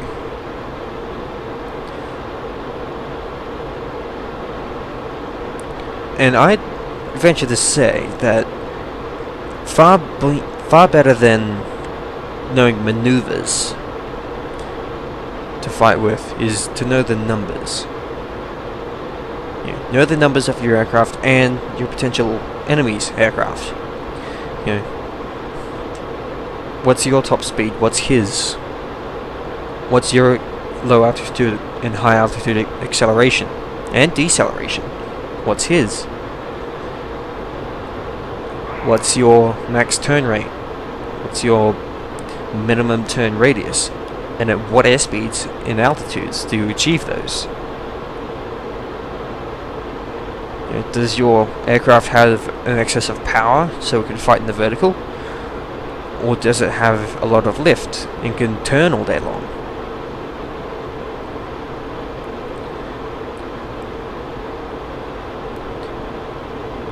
You know, what sort of weapons do you have? Do you have, you know, missiles like this that are short-range heat seekers? How good are they? You know, do you have to be directly behind your target in order to fire those missiles? Or can you be head-on as well? And even if you have all-aspect missiles like these,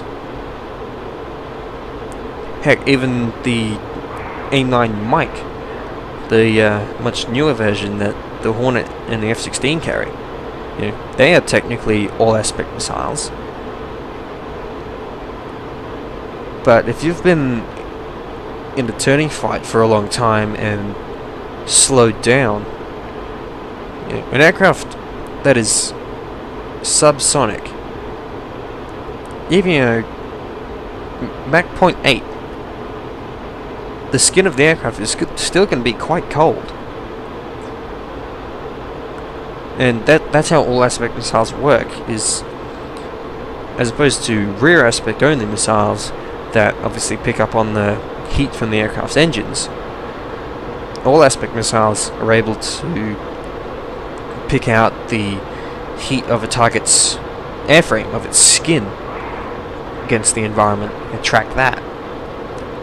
But as I say, if you've been in a slow, if you've been in a low speed, low altitude turning fight for a while, all aircraft involved, their skin is going to have cooled down in that time. So your all aspect missiles may not be able to pick him out from the terrain, especially if you're fighting in an environment like this with hills everywhere.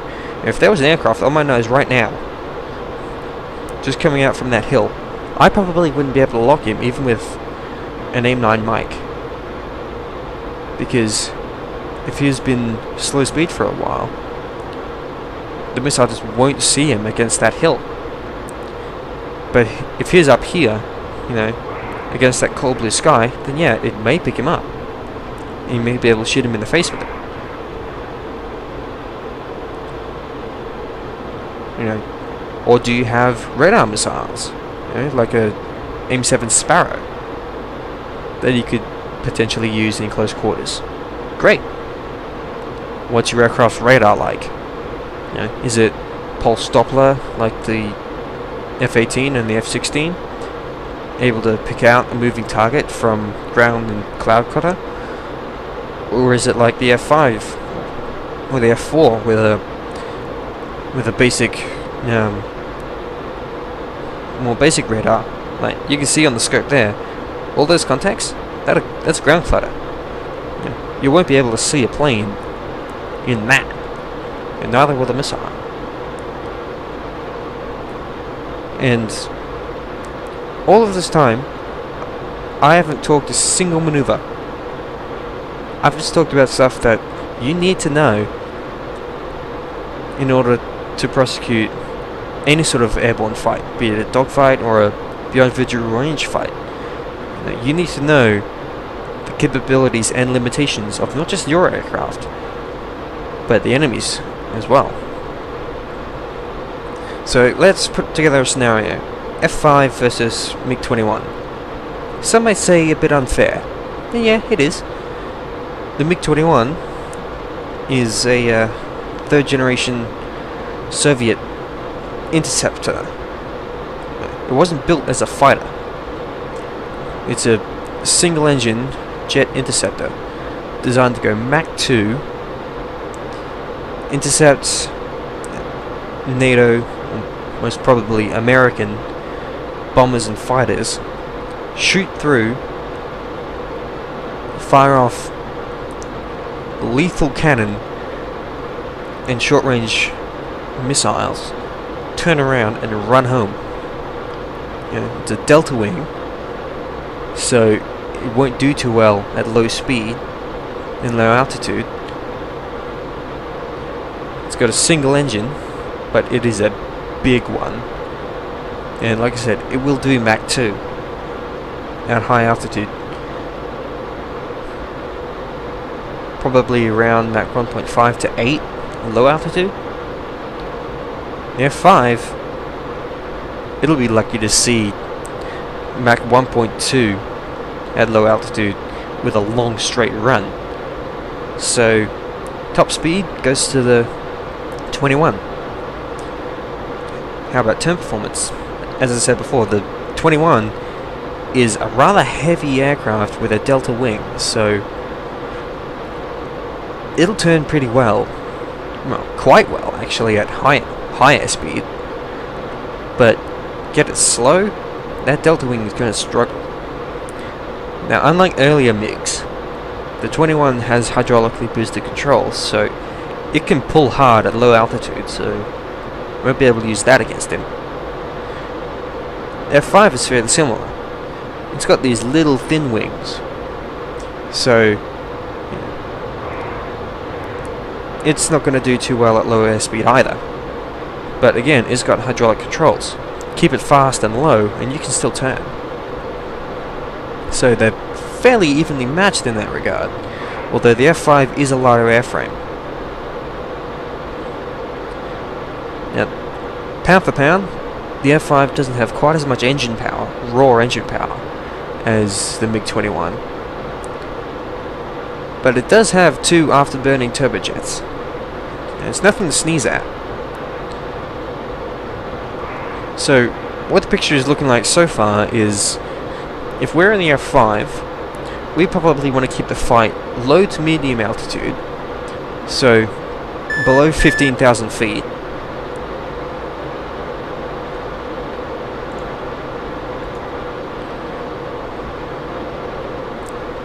And fast, so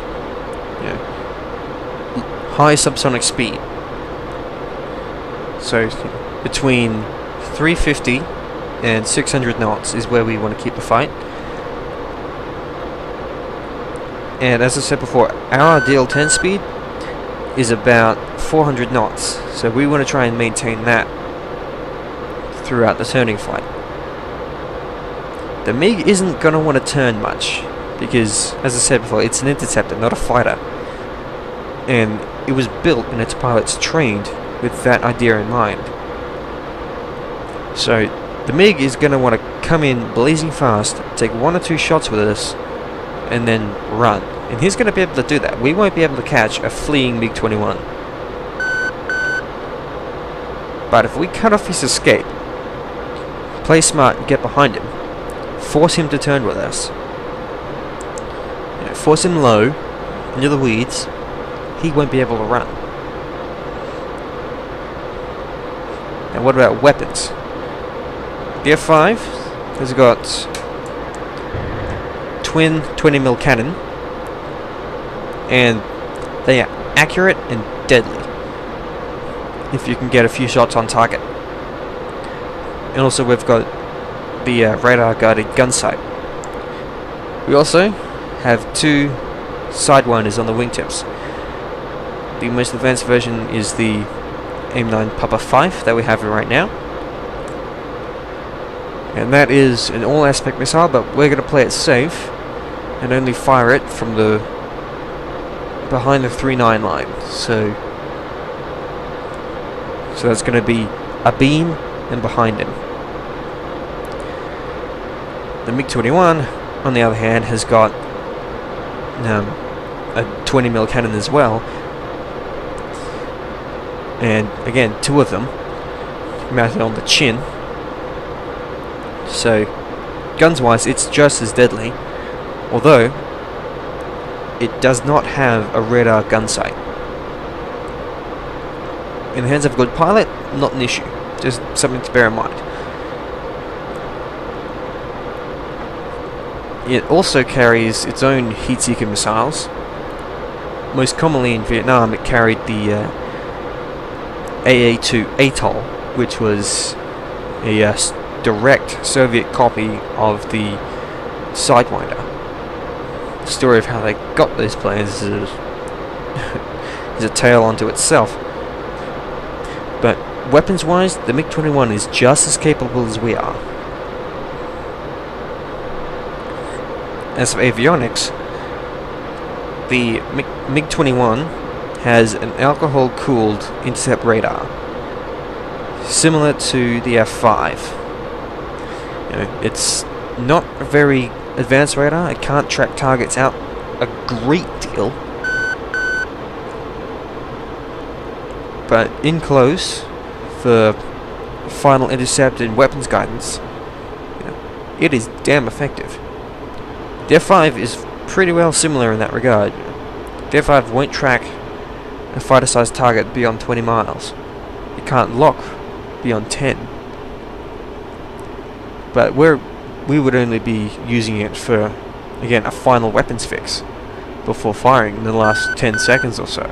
So that's a non-issue. The kicker is the MiG-21 only has about 15 minutes of radar use, because that's how long it takes for it to deplete the alcohol supply that it uses to cool the radar emitter. The F-5 doesn't have such limitations. So, as unlikely as it would be, if we could press the fight out for more than 15 minutes, we could be fairly certain that the MiG doesn't have any radar left. Is that an actual advantage? Probably not. So as it stands, the F-5 and the MiG-21 are fairly similar with key differences. Mainly, the F-5 is happier at low speed than the MiG-21 is. So if we couldn't get the jump on him and kill him in the first few turns, we would have to try and drag him down low and slow.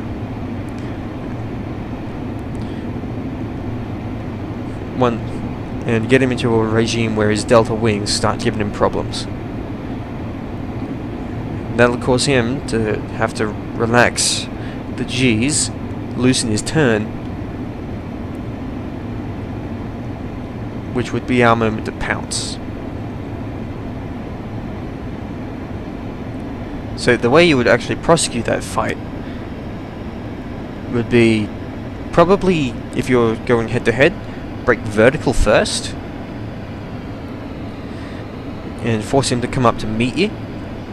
Now you'll probably meet fairly well head on at the top of that loop, because again you've got similar thrust to weight ratios, but as you come out the bottom or the backside of that loop, you'll take the fight into the horizontal and keep it fast, like we said. Get him in there turning with you. And if he does turn tail and run, then turn on him, see if you can get a missile turn. If you do, fire. If it kills him, great. Don't bank on it though. If he's running, he's probably going to get away. And if he does run, pursue him. Try and keep him inside as long as possible,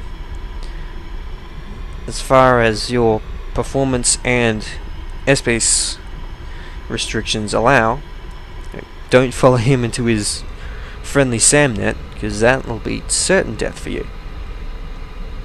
If he tries to extend and come back in, you want to be pointing at him.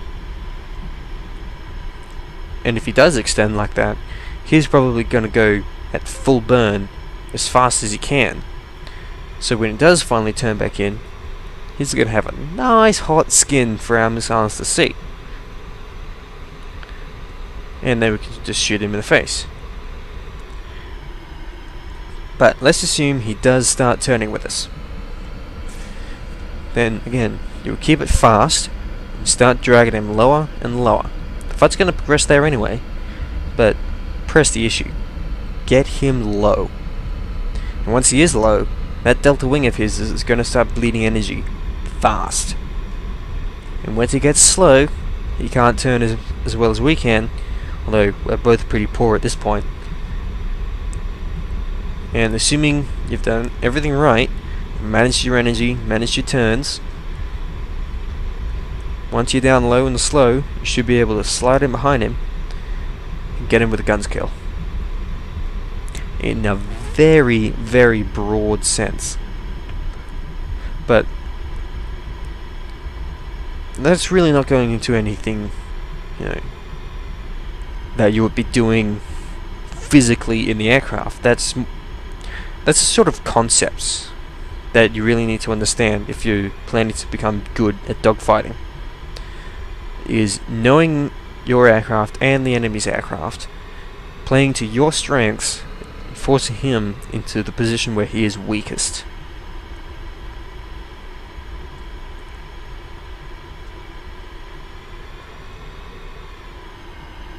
And with that, we've been going for 2 hours, and there is one soul watching. So, hi, last soul. Chief, place chocks. Chief, place the wheel chocks.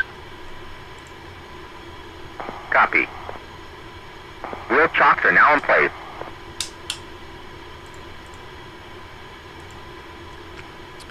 Not bad, we almost ran this thing out of fuel. DCS Mustang. Hi! I know this isn't a Mustang, but kinda got tired of it, honestly. I'm just not... I don't understand it enough yet.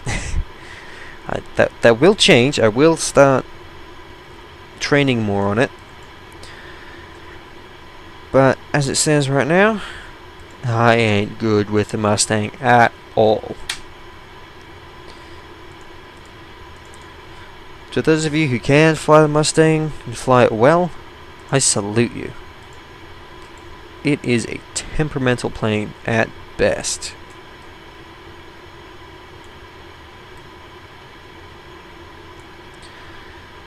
Alright.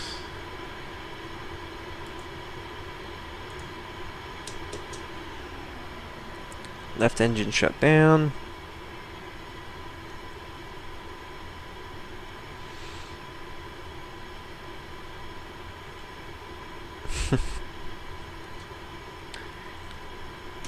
And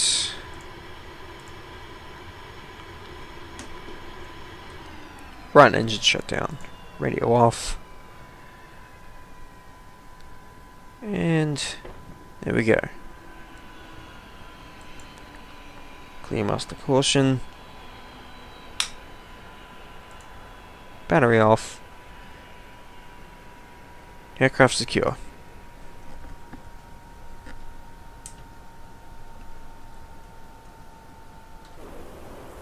Yeah. Oh, look at that. I even got it on the line. So. Yeah. That was fun. I enjoyed that. I learned a lot actually too. Yeah. Keep the Mustang very fast and don't pull hard. I think the Mustang is probably the most temperamental aircraft to turn that I've yet flown in this game. The Sabre gets very finicky about its roll at high airspeeds, getting really close to Mach 1. But yeah, the Mustang, if you do one thing wrong with the stick, it'll just kill you straight away. It's going to take a lot to get proficient on that airframe. But that's for another time. So thank you all to everyone who's come out for the live show and everyone watching on the export. And until next time, I'm Scarlett. Fly safe.